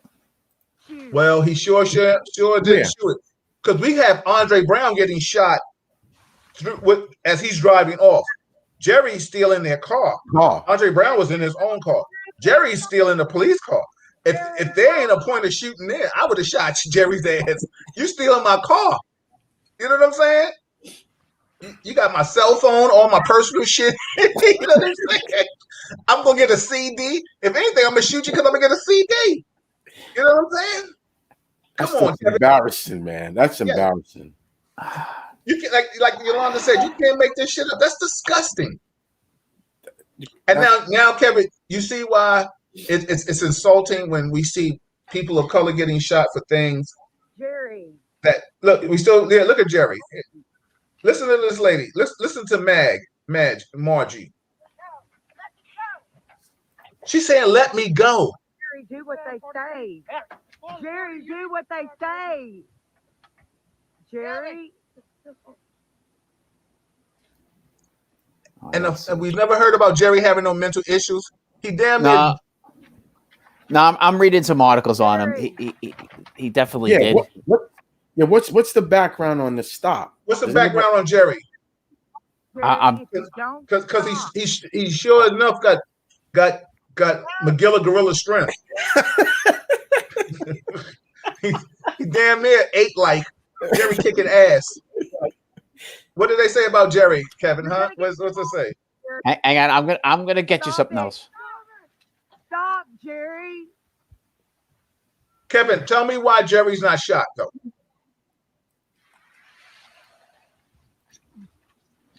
He's a lucky man. Dealing with today's climate, Kevin, tell me why Jerry's not shot. Well, Jerry's not shot because he's white. I mean, let's just call it what it is. What it is. I mean, he's not shot because he's white. Yeah, if that had been a black man, if that had been a black man, believe me, he'd have been shot by now. Especially when he lifted that ass, they wouldn't have hesitated. I would guarantee you that by the mere fact that they had to fight with him, one of them probably would have had their gun unholstered by now. And this is my point. And now this is why I wanted to get anybody. Can y'all send me the footage of the entrepreneur? Or is that what it was? Chuck, do you have that one where he's the 65 mile per hour guy? Yeah, that's the link I sent you from Instagram. That was it. Okay, you sent it to me. I sent it to you, Kevin. Bill, this is why not only black people are upset, and a lot of people from all black backgrounds are upset. Absolutely. In the three exactly. Yolanda, you're right. If Jerry was black, he would have been shot. Yeah. Kevin, tell me, if Jerry was black, do you think he would have been shot? Not necessarily, no. No. Everybody, that's the Real Talk Chronicles moment right there. Kevin's not being transparent. No, because you're telling me that these two officers we don't know from a hole in the wall are two racist officers, and if the guy was black, they would have killed him. I never said they was racist. He didn't say anything about it being hasn't nothing to do with being racist. Just saying overall, if it was a black man, especially when he got to the point where he's taking the asp, he's raising it above his head, and you're still saying that if the color of the guy Jerry was different, they would have shot him. These two officers. Yes, I'm saying that. So that only means that these two officers would have to have been racist to have shot him. And I got nothing showing me in life about these two officers. I can't buy into that. No. So Kevin, let me ask you a question. Do you think a person has to show you they're racist to be a racist? You don't think you can't just assume two people you know nothing about are racist because they're white. No. I ain't buying into that. No. So wait a minute. Okay. Go ahead, Chuck. I'll let you. The overall approach. If Jerry had been a black man, what I'm saying to you is, if Jerry had been a black man and had been on the ground and at some point got a hold of the apps, as Jerry did, and starts whacking cops with it, you don't think that they would have shot him? Are we talking about a different incident or this incident with these two cops? This incident. I'm saying the race of that guy, I don't think would have changed that scenario whatsoever. I don't think those two cops would have shot him because he was black. No, I'm not going to buy into that. No. Kevin, do you know earlier tonight, you just said to everybody out there in Real Talk Chronicles land that you don't know what happened to Isaiah Brown for 1 second. So you gave the cops the benefit of a doubt for 1 second because you said, I don't know what Isaiah Brown's hand did for 1 second. And then you said there was a pause and then there was shots. So did Isaiah Brown's head leave his hand leave his head? And right here, you just see Jerry taking the ass off of the officers and hitting both of them with it. And you're telling me that you don't think if he was black, he wouldn't have got shot, but Isaiah Brown got shot without anything in his hand, but just a phone. We're talking two different incidents. You're asking me about this incident with these two cops. If the color was different, he would be killed or shot. And I'm going to go with no.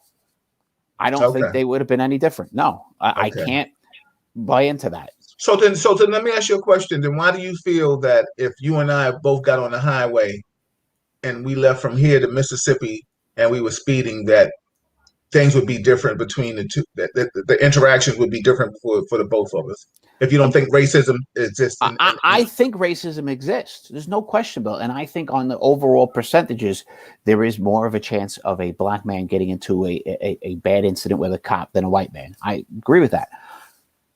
That doesn't mean every interaction with a cop that the color would change it. I'm not buying into that. Because if it's every interaction, Bill, no. If it's every interaction, this is what I'm going to say to you then. Far more black men unarmed killed in this country, Bill. Okay, but this is what I'm going to say to you then. Show me. We're all three of us are factual individuals. Mm-hmm. Show me where you see that happening when it's a black officer or a black officer getting a white officer getting his ass kicked by a black person, and then he doesn't get shot. Show me, and I'm with you then. Show me one. Show me one. We talked earlier about, the media doesn't display all the other stuff. I didn't say the media. I said Kevin. No, I didn't say so media. for me to find it, it's not that simple, right? Just like I've showed you, statistically, more white people unarmed are killed, but video-wise, there's far less out there. It just is. It is what it is. I will say, an unarguable fact. So you're asking me to say you think out of the 800,000 cops with billions of interactions with people, and a fair amount of those are people of color, that every time a cop, comes across a black guy and there's a dispute like that, a fight like that, he's going to shoot and kill him? No. There would be statistically far more dead black men. But wait a minute. So what you're saying is that then you think that there are more black people and Latin people fighting cops than what we see? Oh, yeah, absolutely. Absolutely. Okay. How many people do you think are in jail or been arrested with resisting arrest charges, fought cops, and cops got hurt? That absolutely is more. How many cops do you know? How many people you've known that's gone to jail for resisting arrest and didn't fight cops? None. And we know resisting arrest is the easiest charge to put on the thing. So don't give me that BS. Come on, Kevin. You know better than that. If I say, wait, what's going on? And there's a struggle and I get slammed to the ground, you're going to charge me with resisting arrest. Come on. Don't do that. Don't do that. That's bullshit. That really is. Because resisting arrest is just like a discount. It gets thrown on the charge. And what do you think, Chuck? Am I making this up? No, I agree with that. I do. And the fact of the matter is that there probably are. Resisting arrest is like a catch-all. It was a catch-all. If I can't get you for X months, you frail your arms, you do something, you talk back. As far as some cops just use that as a free-for-all and say, okay, you resist an arrest, I'm taking you in. Now, I will say that sometimes, not times, what I am going to dispute is that there's been times where just based on the fact that someone of color may have just made a statement, they would have been rude. They frailed their arms. Oh, you're resisting arrest, and they got locked up. How many, to say statistically that there are a lot of males who are black or Hispanic who physically, actually resist arrest like the way Jerry did? I'm sorry. I'm not going to say that's the case. I'm not going to agree with that, because there are cops I know that have locked people up, and just because of the fact that one of the individuals may have frailed their arms, they had a bit of an attitude, they may have said, "What are you doing?" They may try to push a cop. They'll tag it on, and at some point, they actually put the handcuffs on them. They coincide whatever the issues are. They listen and they go into a police car. But resisting arrest is on the charge. So I can't say that. And that's my point. Listen, Kevin, you know that. Resisting arrest is just like it's almost a second thing on a discount. There hasn't been. I'm sorry, Bill. How many people resisted arrest when you arrested them? How many turned into a fight? How many turned into you had to use your hands to put somebody under? A lot of times when I was in narcotics, I wasn't an arresting officer. But if I fought somebody, resisting arrest got added to the charge because I had to put my hands on them. Yeah, of course. It happens a lot, but it happened a fair amount in your career. Yeah, but resisting arrest was me hitting somebody. I wouldn't have hit somebody if they didn't resist arrest. Agreed. Okay, but what I'm trying to say is that we know people of color have got charged with resisting arrest. I sent you a video last week. A black man got the LA handcuffed. One. Yeah, I gave my opinion quick on that. Those cops get fired. Okay, that one. Look at that. He got charged with resisting arrest. Yeah. Are there bad? But wait a minute. Yes. But I'm going through. I'm still going through it. Bill, you, Chuck, me, in our career, we have all arrested people. We've all arrested people who resisted arrest. We've all had fights with people. But they resisted. They did. I didn't put resisting arrest on the paperwork that they didn't resist. I'm not saying the other. I'm completely agreeing with that. I'm saying there was a decent amount of people we arrested who resisted, and we had to fight with them and get them in cuffs. No issue. But Chuck was just stating that people have not resisted and got charged with resisting. Are there people who've been charged? Yes. Yes. Are there people? Yeah, I'm with you on that too. Well, that's all we said. That's all we were saying. That's all we were saying. We agree with that.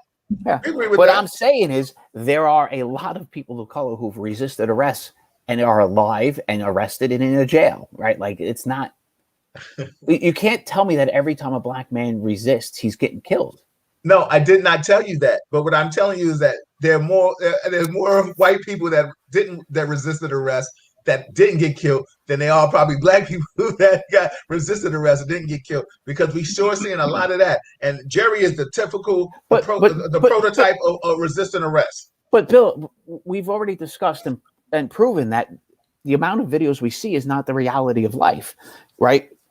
We see more unarmed black guys getting shot than white, but statistically it's an almost even number. There's more whites than blacks, but we don't see them. Statistically, there are more, probably or equal amount of brown girls that go missing or get killed. We don't see them either, right? The media portrays what they portray, and we don't get to see every video. There is no fair system of I don't know what a fair and balanced media outlet is. I don't think it exists. And I'm not disputing that. I'm not disputing that. So my argument then is, if we believe it with missings and we believe it with unarmed shootings, then the interaction. We don't believe that, though. You believe that. I'm just saying that I believe that the media is biased. But what I'm just saying is I see is that my eyes don't lie. But if the media is biased, Bill, with other things, what makes you think they're not biased in this category? But because the bottom line is, people of color, which you wouldn't know, have been saying this for years, that the cops have been unfair and unjust to people of color. And you wouldn't understand that because we grew up listening at the dinner table. How was your day? Yeah, you see what happened. The man said this was happening to so and so. So we've grown up to understand that as part of the dinner conversation. And Chuck, correct me if I'm wrong. If you didn't hear that in a black community, which you may hear about, how so and so and whatever. I don't know what's talked about at your dinner table when you was growing up, but at my dinner table, it was talked about. Cops have done dirty things. It is what's taught to people of color. Listen, it's been said over and over and over and over for years that there hasn't been any camera footage. People have said police have done unjust things to people of color, right? Now there's footage and people are still saying, well, I don't know. Well, what is it that you don't know? If you're seeing it, for what you're seeing, tell me about what you're seeing. Even if you want to talk about stats, let's talk about exactly what you're seeing.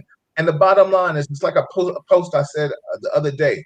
If you can't sympathize and empathize with what people of color are going through, then you don't have a black friend. You just know a black person, because that's really what's happening. What Wanda said on the YouTube, she said the issue is being addressed also to inherent bias and how you handle the bias when you're in this line of work. Exactly. Yolanda Cass said, Bill, this is why only black people are upset. A lot of people from all black backgrounds are upset. Yolanda said he'll be shot in this car. Cass said, look how the black grandma was dragged to the ground because she didn't know the cops was trying to pull her over. Exactly. Lori said, what's up, sis? She said, no, Kevin, you are incorrect. Yes, he would have been shot. Just the resistance would have gotten him shot. And Lori is a lady with young black kings. I call my nephews. Kat said a black man would have been shot. Just about every black man is getting shot by a cop. House, okay, Kevin. House is taking your side. House said, I understand what Kevin's getting at. We have to look at the situation both ways. So House, I'll ask you, what way you want me to look at it?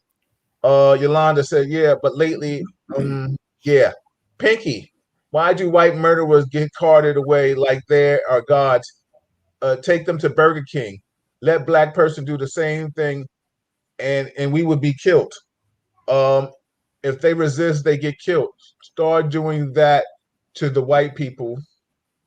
And let me finish the rest of what her statement is. White people, and the scenario will change. Cass said, even when they see the video, they try to justify it. I mean, Kev, I can only tell you from my perspective, and I can only speak for me, and this is not all law enforcement officers out here. I don't want people to say, oh, Bill hates cops. No, he does not hate cops. But what Bill does know is that what happens to a white person getting arrested is not the same thing that happens to a brown, a Latin, or a black person. I know that's factual. You know that's factual. Chuck knows it's factual. So with that being said, Kevin, the thing is when we see Jerry, every black person, unless he's dancing for the man, that's a nice way of me saying he's a coon or she's a coon, would say that, oh, that wouldn't happen. But, and no disrespect, but there are white officers that would say what you just said. Oh, no, I don't agree that would happen to black people. But why? Why is that you don't agree? So what is this that you want to show us, Kev? This is actually, it's what I'm understanding from the article. This is still Jerry. This is the dispatcher talking to him in the car. If you want to hear it. All right. The bottom line is Jerry kicks ass. So okay, let's hear what Jerry had to say. You know, I just thought it might be interesting. I haven't. All right. Go ahead. Let's see what Jerry. We're calling this on. Okay. Y'all are calling this on 2 different channels. 10-4, ma'am. Should we be on 1 or 2? Talk to me. Who? What do they drive this? You need to pull. Jump her and a little half Mexican guy jumped me and beat the shit out of me. That's okay. Jerry. Okay, listen to me. Listen to me. I dropped off an SD thing where I told them I would leave it. But now they got it. What I need y'all to do is listen to me, please. The woman who's driving this car had blonde hair. Right, blonde hair. Okay, listen to me. Listen to me. Real small, real small. All right, you have a gun? Can I take me? All right? He's telling the dispatcher that he was attacked by the blonde woman and the guy with a hat. Yeah. And a gun.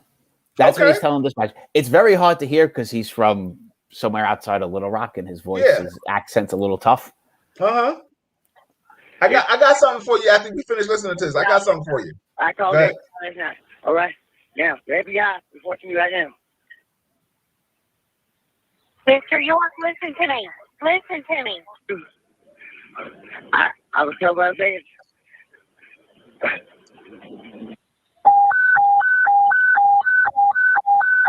Jared's playing with the siren. 64, prime 1 is 64, prime 2 is 63 for Northwest. All Northwest. It's Jerry too bad they don't have Jerry playing with the utensils and the buttons. We really need a dash cam in this one. Jerry York, listen to me. Listen to me. Hey, don't just call it. Jerry, listen to me. You need to pull the car over. Just pull the car over. We've got a sergeant en route to help you, okay? Pull the car over. What did you Have you ever seen so passionate in hostage negotiations 101 in effect with dealing with Jerry? This is so nice. Kevin, I'm glad you're showing me this about Jerry. I really am.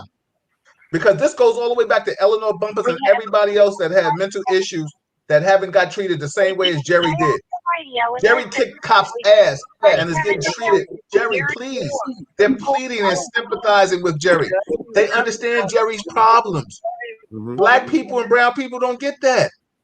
I'm glad. Keep playing. I want to hear what else Jerry got to say. But you have to pull the car over before you get in deep trouble. Pull the car over so that you don't get in more Deep trouble. Jerry might get in deep trouble if he don't pull the car over. You hear this bullshit? I'm glad you're playing this, Kevin. He's going to get in deep trouble. Pull over, Jerry. Do not pull over. Pull over. If you keep talking, I cannot talk to you. Listen to me.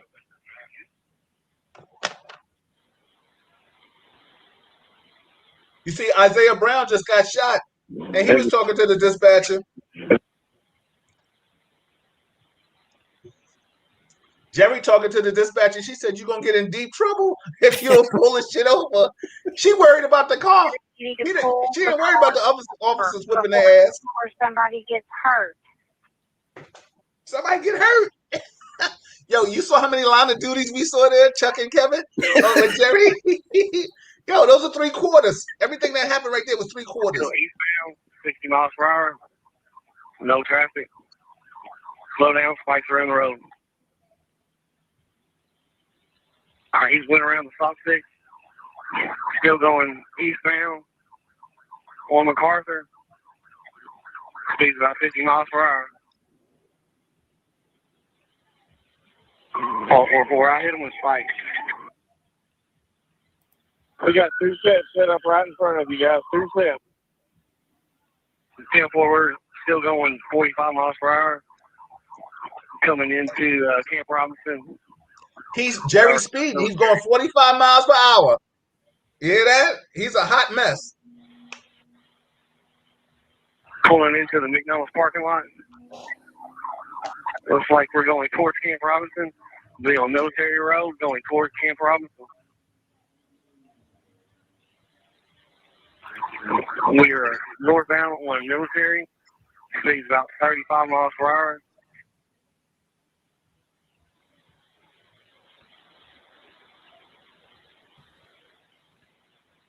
Still on Military. Speeds about 50.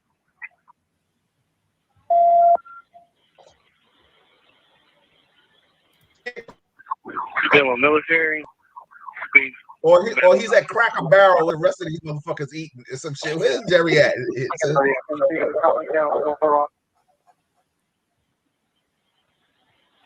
Plane 38, you're passed into North Little Rock on PDA SB2. Like Yolanda said, 45 in that car? Come on, Jerry can go faster. Or go towards camp. We're about 17 miles per hour. It looks like we're going to go down Donovan Bailey. And it does look like there have been spikes. He is doing U-turn. Spikes have been effective on the front right tire. Okay, he's going on to Camp Robinson. He just tried to ram 512.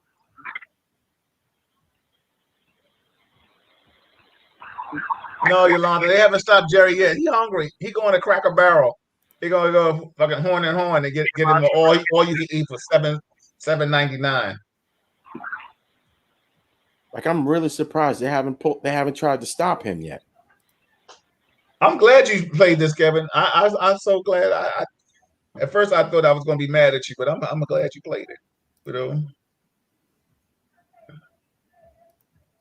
you just showed me that everything I'm talking about is it's over. Damn, Is Jerry okay? Did they ever catch Jerry? Jerry got arrested, yes, in the end. So Kevin, give me your take on Jerry and what happened. With all seriousness, give me your take on Jerry. All seriousness. So back to the beginning of it, the officers didn't have good hand skills and couldn't put him in cuffs. He got away, and that one split moment where he has the baton and swings it, could they have shot him? Absolutely. Did they? No. Why do you think they didn't shot? Because they were justified. I just asked him, why do you think they didn't shoot? I think it was just a split second and they didn't pull it out fast enough. I don't think he was ready. I think that cop on the ground, and you saw how he moved, was a bit slow in all of his reactions. You know, his gun comes out afterwards. At least I think it's his gun. It could be a taser, but I think that's a gun. It was hard to tell. You know, and then he slowly. What about the female? What do you think about the female? But she gave it a all. Why do you think she didn't shoot? No, I'm saying, why do you think she didn't shoot? That's what I was asking. Again, it was a split second, right? Like, I actually think she should have. That's one of those incidents where using a chokehold would have been a better move for her when her partner's on the floor he got flipped into the mud, and the guy's got her baton, grabbing that guy from behind and yoking him by his neck. I would have been all for. I know we can't do that anymore, but to me, in that scenario, you know, let me go on the record and say, if I'm getting my ass kicked, I don't care what the NYPD says. I'm do whatever I got to do to save my life. You know what I'm saying? Judge me by 12. Then I don't give a f. You know, I'm getting my ass kicked to me. Then I tell anybody, you come out there and handle that. You know what I'm saying? Everybody wants the Monday morning quarterback the situation. That's the only reason why we can do this, because we did it, and we did it at the highest of levels. And you and Chuck went up the ranks, but I still was in the salt mines doing it until I got hurt, and I paid the ultimate price. I mean, not the ultimate price, but I paid a real severe price, and my body got altered from this shit. You understand what I'm saying? But that was okay, because I understood that came with the job. I didn't know that until it happened, but I didn't have no problems with it when I come. I didn't get mad at the person I fought or the person I chased and got said, oh, yo, I hate black people or brown or Latin people because I got hurt fighting in the street. It is what it is. It was a job I took. If I'd afford an old lady and got flipped, and hurt my back, it is what it is. Shame on me. I knew what I signed up for. You know, Wanda said he said that he was attacked by a Mexican man. Wow, just wow. Exactly, Wanda. Shout out to our YouTube family chiming in. We all over the place. Exactly. You know, Darren said Jerry is now the mayor of that town.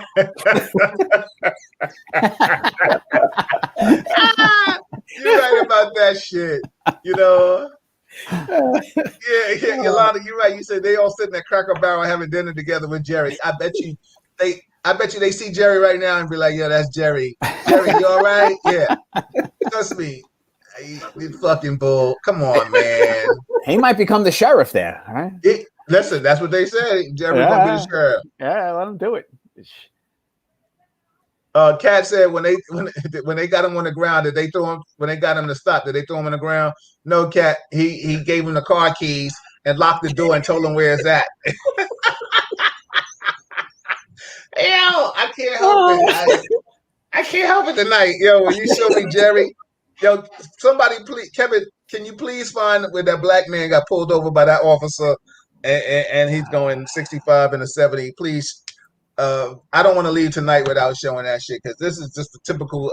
That'll be the tip of the iceberg. Or we can show the black man getting slammed around by the cops because they got a call of domestic violence and he wasn't a man. With that being said, just changing up the narrative real quick. Like we was talking about, stop questioning frisk. Jerry's on my mind. He would have been a great way to end the show. I do want to talk about stop questioning frisk. I don't know if I really want to get that serious and back into it, but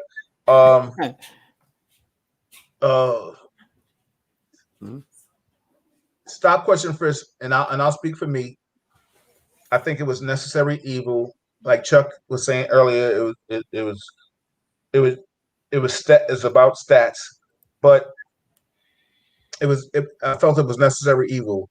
The problem that happened, that they were pulling over the Bill Forsters and the Chuck Richards and the Kevin Branzettis and tossing us instead of tossing the people that deserve to be tossed.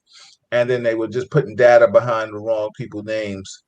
And of course, just like what happens with NYPD and other law enforcement agencies. They concentrate more on the people of color than they do on the people in life, in the world. And of course, it became a big thing. Now, the powers that be that don't know any. Oh, this is what I want to see. Yes, There it is. here's my boy. Before you go into, all right, let's just do it. Yeah, let's just do it. Go ahead, everybody. Right. That's what I want y'all to see. Damn it.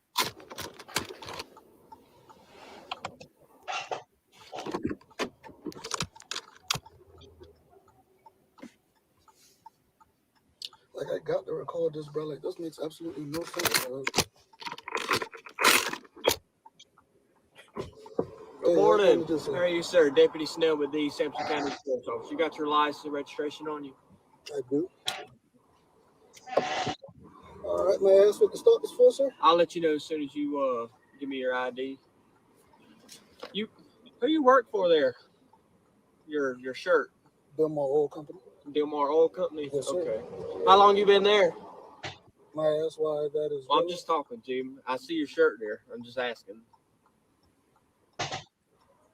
Is it wrong to ask you questions about where you work? Well, I'm just trying to figure out what that has to do with the stop. Okay. All right. Well, if you don't want, just casual conversation, that's fine. Since I got you stopped there. You're driving 65, and speed limit 7. I'm just wondering what's wrong. I mean, are you okay? Other than Yo, we all three look like. Are you kidding me? All I'm doing. Okay. You good? I'm great. Awesome. How are you? I'm doing better than I deserve. You got the paperwork for the vehicle? It's actually a rental car. The only paperwork that I have is via email. It's what? A rental car. But what were you saying about something? You said something about after that. The only paperwork they give you is via email. Okay. You pull it up digitally? I can. Okay. How long you got it for? Until I decide to take it back. Oh, they don't have like a scheduled day to return it? They do, but unfortunately for my schedule right now, I'm not able to. Let's talk about the dissect.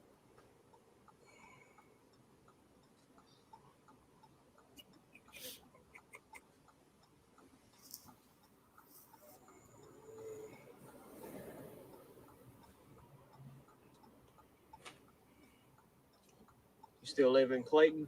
I do. Okay. What's Pungo Court off of? It's off of 7.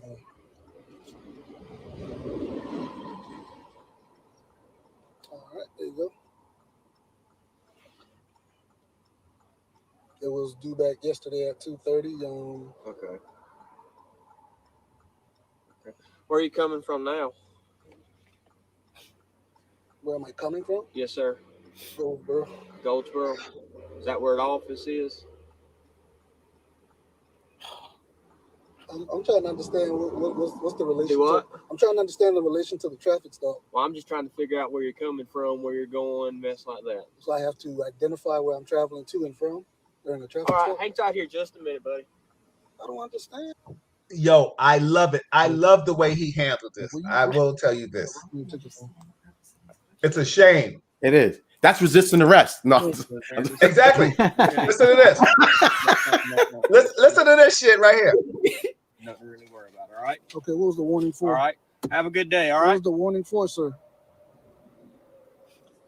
Everybody with us laughing, he gave him a warning, but didn't tell him what it was for. He told him to rip it up when he got home, but it's not a violation of anything.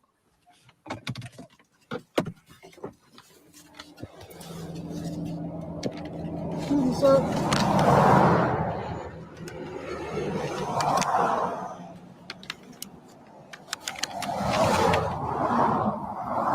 I'm trying to understand what the warning is for. It's for traveling under the speed limit, okay? Well, and how you were fast traveling.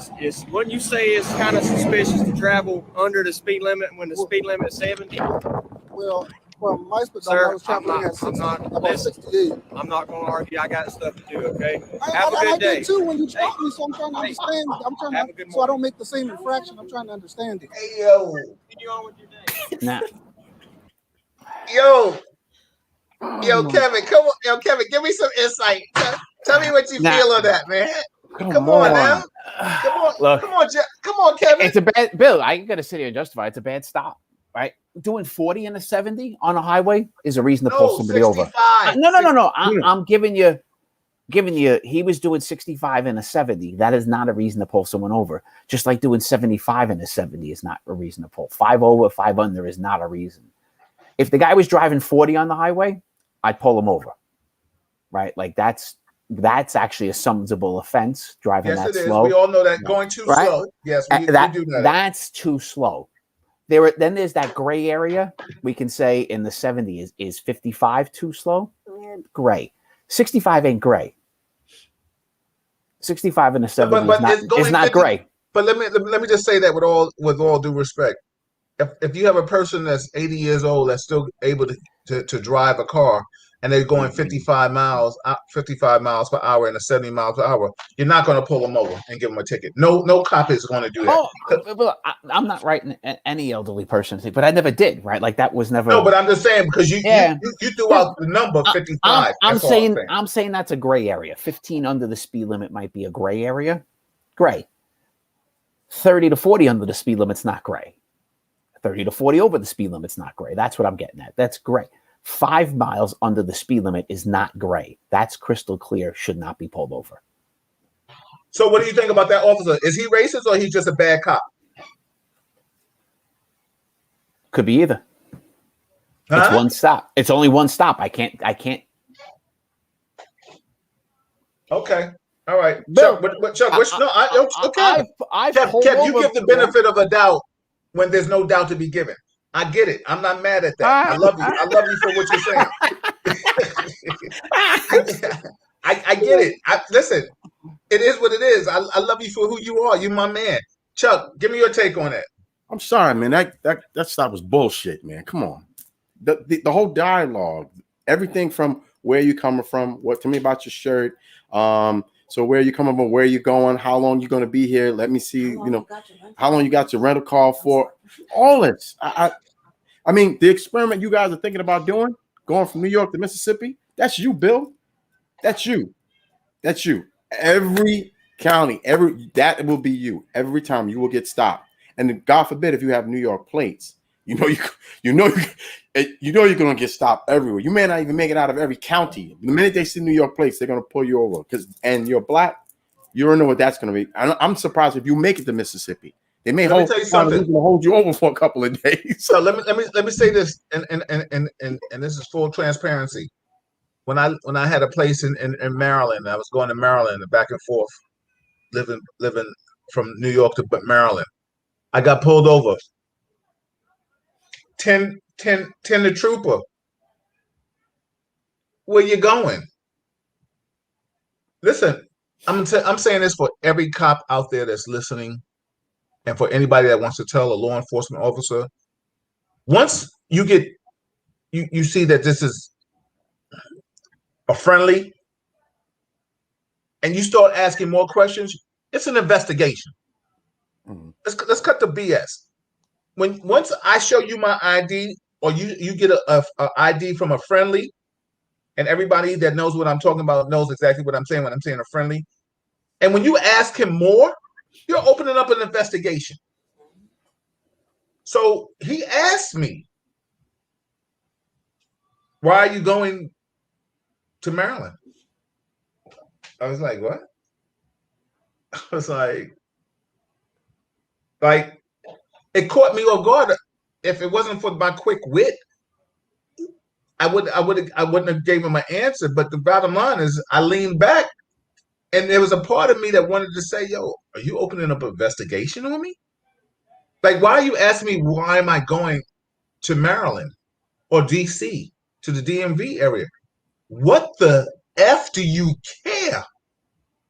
I'm going to see your sister. How about that? I mean, like, yo, I don't know what you want to what you want me to say, yo. What's going to make you? What's going to ease you, or it's going to make you feel comfortable to let me go? And see, Kevin, this is what the problem happens with a lot of times. Like when officers of color, even in New York, you pull over another white officer that ran a red light or something. You pull a white officer, you get out the car, or Spanish, black. Yo, what's up? Like, oh, okay. A white officer pulls you over, you do the same thing? Like registration. Oh, where you work at? Where you coming from? Yeah. It happens all the time. So it is racism. It's subtle racism that white people don't even know they do it, but they do it because what the hell you care where I'm coming from or where I'm going? It doesn't make a difference. Do you care? Oh, you working at 2A? Oh, do you know Kevin Branzetti? F Kevin Branzetti. I've got to go to the bathroom. I ran a red light. Yeah, I know him. So what? That makes it that makes us friends because you know Kevin? No. See, and this is why even officers have problems. And I would love to do a show with black officers and Latin officers and white officers and find out why the problem occurs. But I will never be able to get white, Latin, and black officers on this show together because some will never want to come out here and be transparent. They won't. They won't do it. That's why I applaud you, Kevin, for coming out and sometimes taking these darts because you do that. You I think you like getting stuck in your ass. You know what I'm saying? I mean, stuck in the back. I'm sorry. I love you, Kevin. Be nice, Jerry. No pun intended. I apologize. No. Listen, everybody. It was just a joke. Not in the back. I meant. But what I'm trying to say is. Was that a little subtle? Some other kind of no, going on here? Not for you. Not for you. I know how you fly. I know how you fly. Let me read some of the comments. Let me say something. And Bill, sometimes people make mistakes. They make silly comments, and that was it. It happens. Yes, and I can take that. I take that. I apologize. I shouldn't have said that. You know what I'm saying? That's all right. I got it on video. I did. I'm just going to pull that clip and I'm going to use it over and over again. It's all right. Yeah, you got stuck.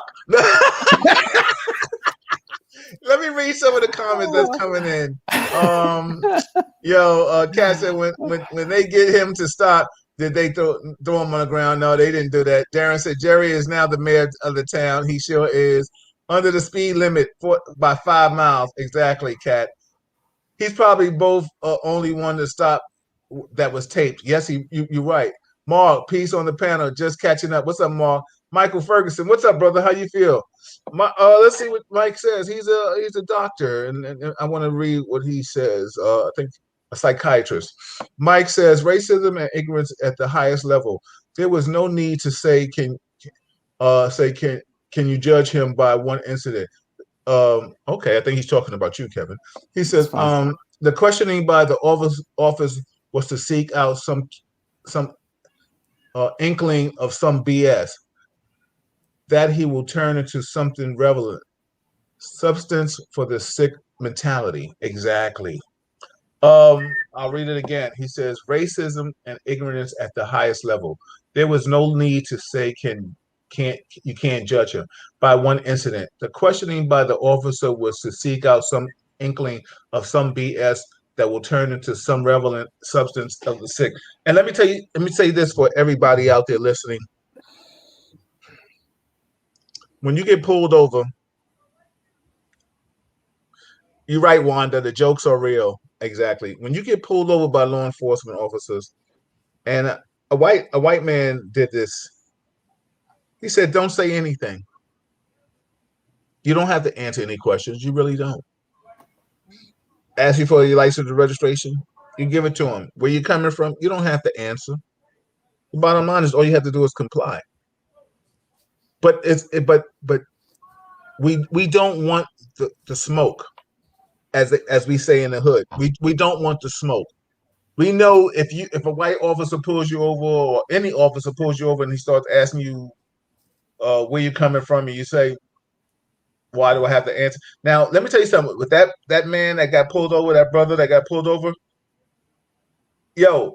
I was so ecstatic the way he handled that. Right, Chuck? I mean, Kevin, correct me if I'm wrong.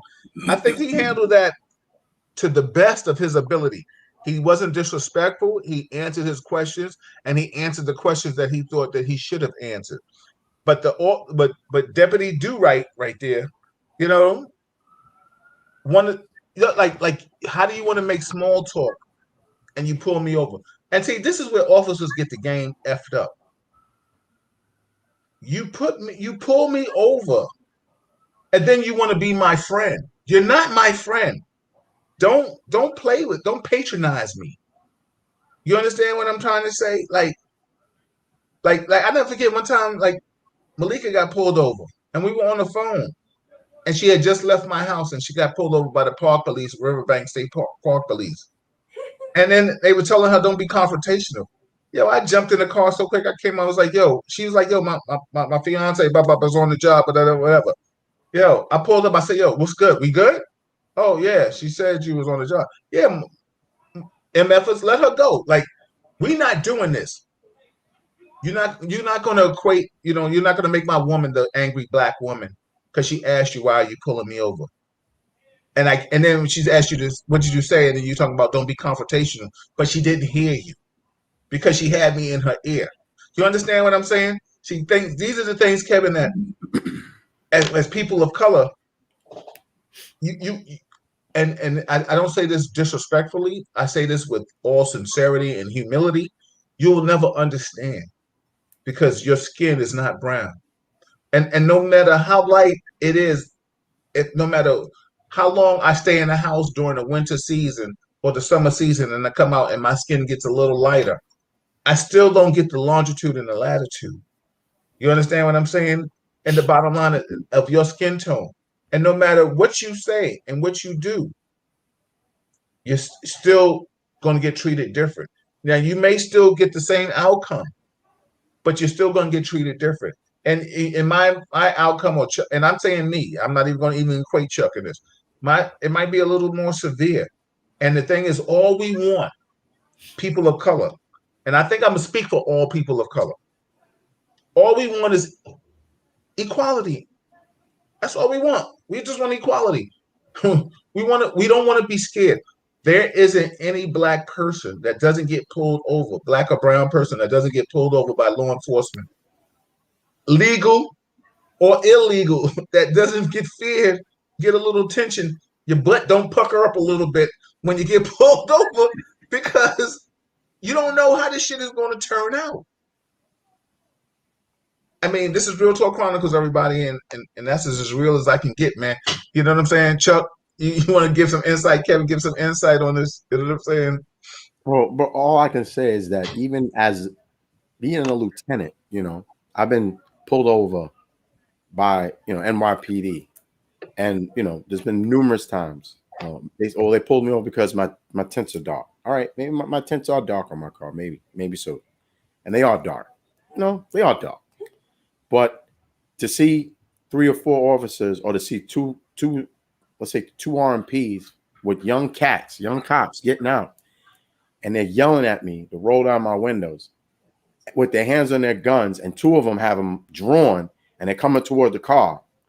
And then after they've already put me on notice because, we pulled you over because your tints were dark, and I showed them my ID card, and then they have the audacity because they're white to ask me, oh, hey, Lou, yeah, where do you work? Whoa. I'm a lieutenant.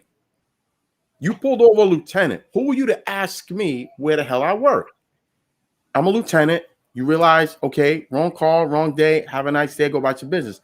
But now you feel you're entitled now to ask me where I work. And then now I get an attitude. Hold on. Why are you asking me where I work? I'm a lieutenant. I'll rank all 4 of you. I don't care if you are in uniform. I identified myself. Why do you need to know where I work? And in one incident, it got a little crazy. I said, do me a favor. Just call your patrol supervisor to you. Call him here. No, I'm going to sit here and wait. No. I'm sorry. Matter of fact, I was with my wife at the time. We got pulled over we were coming off of Madison Street. And it was an Hispanic, and it was a white guy, and it was an Asian guy. And the white guy got out of the car, was working for task force. We had just come from dinner. I showed him my ID, and then he started to chastise because I didn't know that one of my headlights was out. He says, you're a lieutenant. You should know better. your headlight is out. And I said, what did you just say? So you pull me over, right? You find out I'm a lieutenant, and now you feel you're entitled because you're white to try to chastise me like I'm a child? No. I said, bad no. Chuck. Bad Lieutenant. Needless to say, that didn't go good for either one of them. But the bottom line is this is the bullshit that anyone of a color, whether you, even if you're in law enforcement, you may have to deal with, because based on entitlement, they feel that they have the right to make statements or to ask you where you work or to take it further than it should, So absolutely. I want to read some comments and questions, and that's what I'm trying to say. Kev, but I gotta say this, and Chuck, maybe I'm wrong in it. You are. When I pull guys off, you are. I mean, but go ahead. You didn't even think you're wrong. You're wrong. But go ahead. No, but if I pulled those when I found out you were a cop, and then you showed me the thing, I would ask where you worked, because to me, it's understand this. If I bumped into you in a bar, on the street, or in a pullover, and you tell me you're a cop, and I go, where do you work? And that starts a conversation. That's more. I've changed my tone. It's not about the car stop anymore. I'm more. That's not why he asked me where I work. That's more where I'm looking. No, right? that's different. See, that may be in terms of you. That's probably your overall persona, and that's probably how. Hey, I'm a cop. You're a cop. Hey, where you work? Yeah, now we get into over dialogue. But like Bill said, John, 9 times out of 10, when you're pulling me over, so I'm on my way home. Right? You're pulling me over, so now you want to be my pal. You want to ask me where I work. But this wasn't about that. The tone and the direction of how he asked me where I work, I knew had nothing to do with us trying to be chummy. I was pulled over once by a highway guy who was a bit of an ass, and I was pulled over once by a Triborough Tunnel Authority lieutenant, and he held me there for a half hour. I was, on the job. It was in the confines of the city of New York. He knew I was on the job. He lectured me about him being laid off by the NYPD in the 70s and how angry he still was. This was like 1996, and he's still angry, right? Like that's, you got some real issues, right? 20-something years later, you're still holding a grudge. Right. Half hour, he kept me there, right? He never gave me the ticket in the long run. What did he do? He just held your ID? Held my ID, came back and forth a couple times, asked me more questions, went back to his car, came back to me, asked me more questions. And like, I'm in the car with my father. My father, is retired. My father's like, look at me, go, Kevin, just fuck him and drive. Like, it's like, the guy's got my license. Like, I'm stuck. Like, he's like, just fucking drive. Like, but you see the difference. But hold on, Kevin. Let me just say this. You see the difference in that? To you and your father, he's a DICK. Yeah. To a person of a color, he's a racist. Yeah, but that's my point. Sometimes they are just an ass, and sometimes they are a racist ass. That's my point, Bill. Was that guy racist? No. He was angry at the NYPD for 25 years. Because now he's taking change out of booth as opposed to walking around the streets of New York. That's what it is. But Kevin, but you know what's so funny?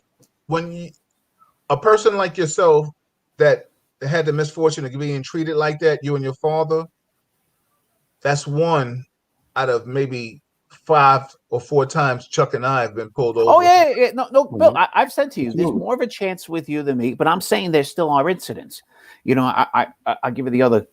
So, but see, when you say that, hold on, and I'm not disputing, and I'm not trying to minimize what you're saying, but I want to understand exactly what you're saying when you say there are incidences. So you're saying it's fair, or what are you saying when you say that? I just want clarity. No, I'm saying there are incidents where, as a white guy, I have been, what I would say mistreated by another cop. Yeah. So when you say that, okay, I get that, and I'm not disputing that. But what are you saying that when people of color are saying it? Because when you say it, you're paralyzing it. You're putting them together. All I'm saying is, in the end, sometimes the person's an asshole, and sometimes he's a racist asshole, and I don't know which at times. Oh, but so when we say they're racist, you shouldn't question this though. We're telling you he's racist, and that's what he is. When you say when he pull you over, he's an asshole. When he pulls us over, he's a racist asshole. So he just got a double-edged sword to say. I mean, I'm just asking because the bottom line is he can't be an asshole for you and just an asshole for me. He has to be a racist asshole for me because he's white. If the same, you know what I'm saying? if that same lieutenant pulled you over, did the same scenario to you, and held you there for a half hour, he's not a racist asshole. He's just an asshole because he did it to me as well, right? It did nothing to do with race. He's just an asshole. Yeah, but we don't know how many times he did it to you, and we don't know how many.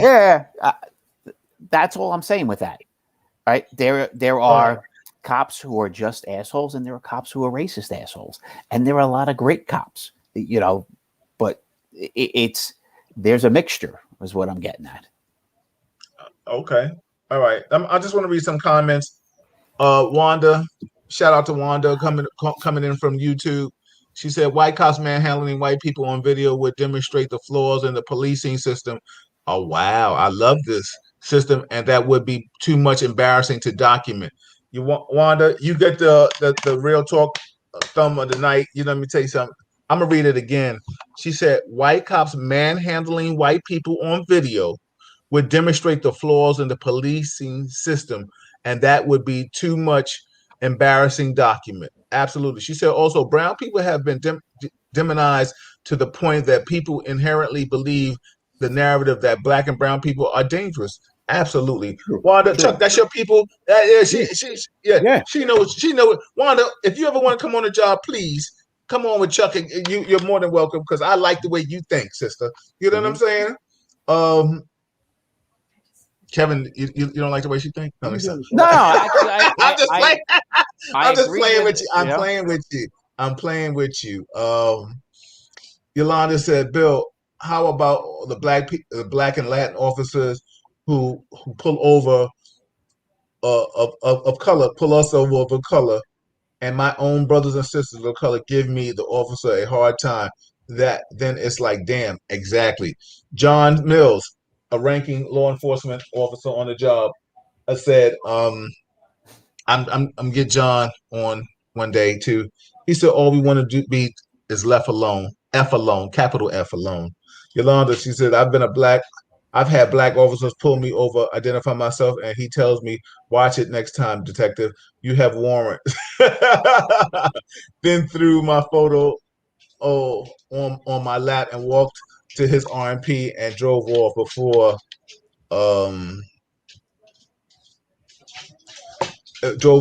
I could get out and curse the living crap out of him. That's crazy. A black officer. Yeah, he must have had a little Candace Owens in him. That's crazy. He had a lot of cancer. Yeah, a lot of platinum plus, platinum flow. Props to Wanda for that statement. Exactly, brother. How you doing tonight? Before we get out of here, Wanda, you down? Please. You and Chuck are welcome back. I ask any law enforcement officer or civilian, if you want to be part of Real Talk Chronicles, just ask and come on. That's what it is. It's a beautiful world. Please just come on.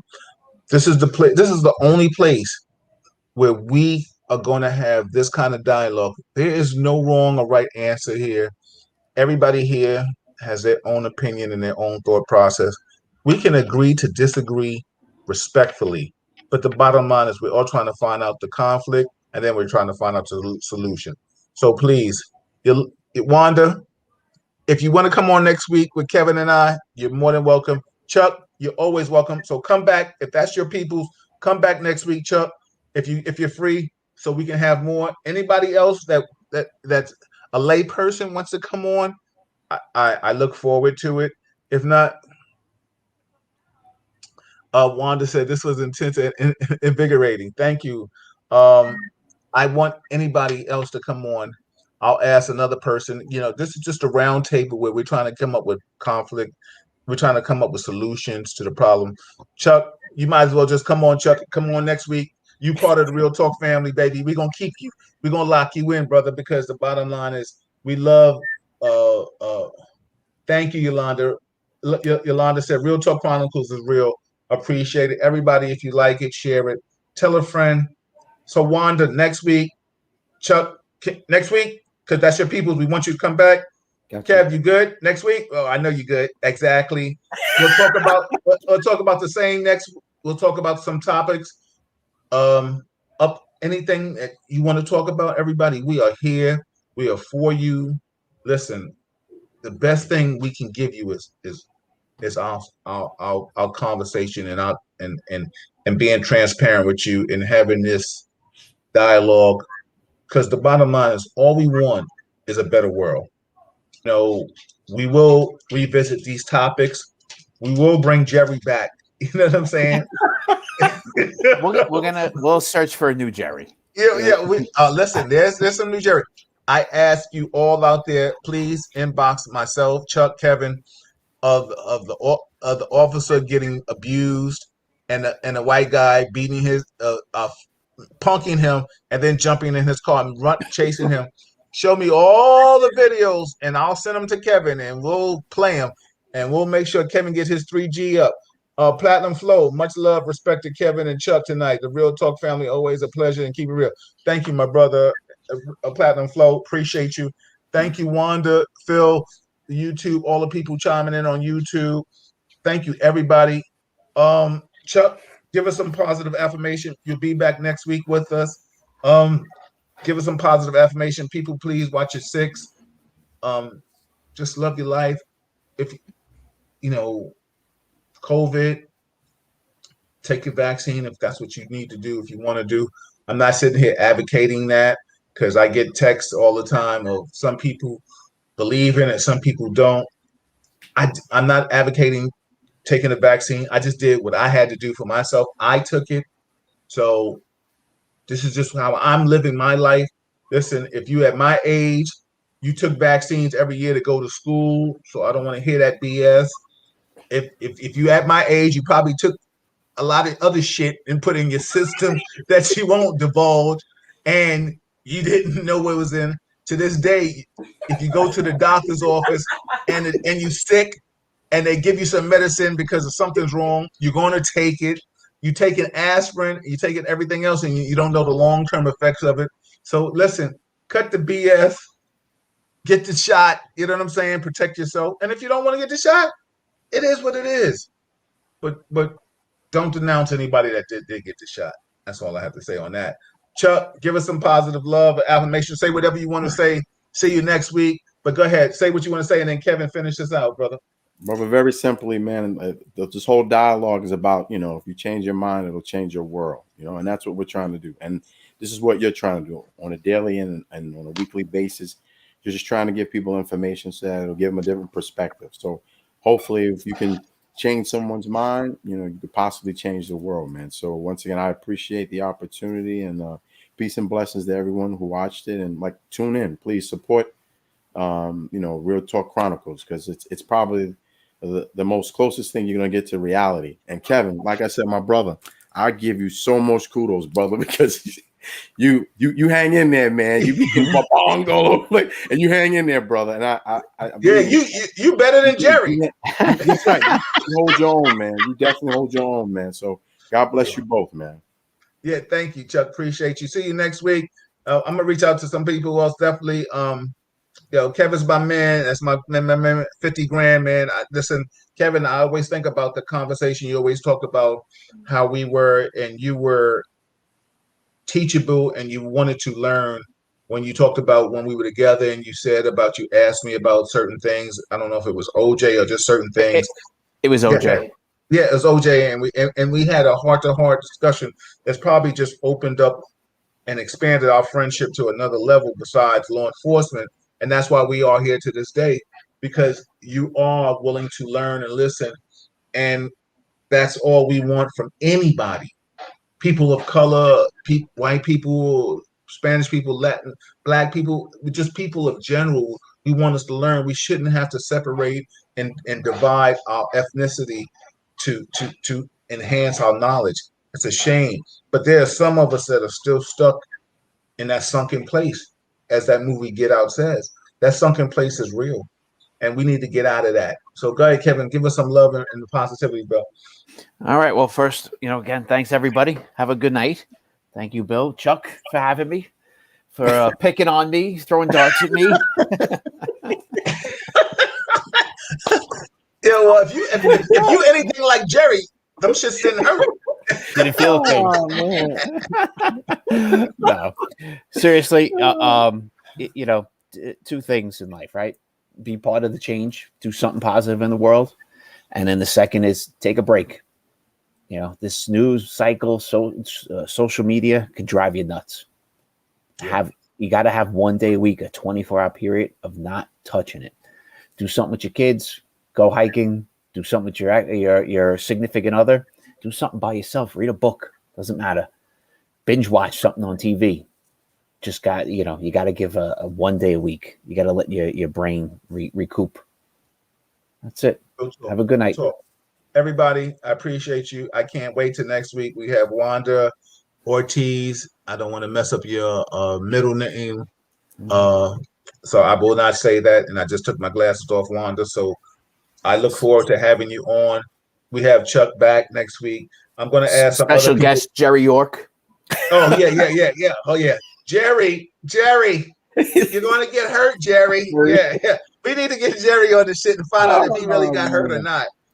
Shout out to my man Brian Kelly in the building. Appreciate you. Great show. Thank you, the Real Talk family. Kat, thank you all. People have to put a smile on their heart. Yes, we do. Let me tell you something. In the end, we got to laugh at the shit because Jerry was funny. You know what I'm saying? Jerry, we're going to show Jerry next week. Shout out to my man that handled his business with the sheriff, Deputy Do Right. You know what I'm saying? That was crazy. It is what it is, everybody. This is Real Talk Chronicles. I'm your host, Bill Forster. That's my co-host, Kevin Branzetti. That's my other host, Chuck Richards, in the building, man. Next week, Monday, I'm here with Assemblyman Al Taylor, the first week in politics with Al Taylor. We're going to talk about the mayoral race. We're going to talk about also the Jim Crow laws that Atlanta is still the governor is trying to do about the voting rights. We're going to talk about a lot of stuff with Al Taylor. We're going to talk about Kevin's dog barking. Why is the dog still barking? Why is that dog not asleep? We're going to find out all these answers and more. Real Talk Chronicles. Good night, everybody. Hold on, Chuck. All right, brother. Oh, shit.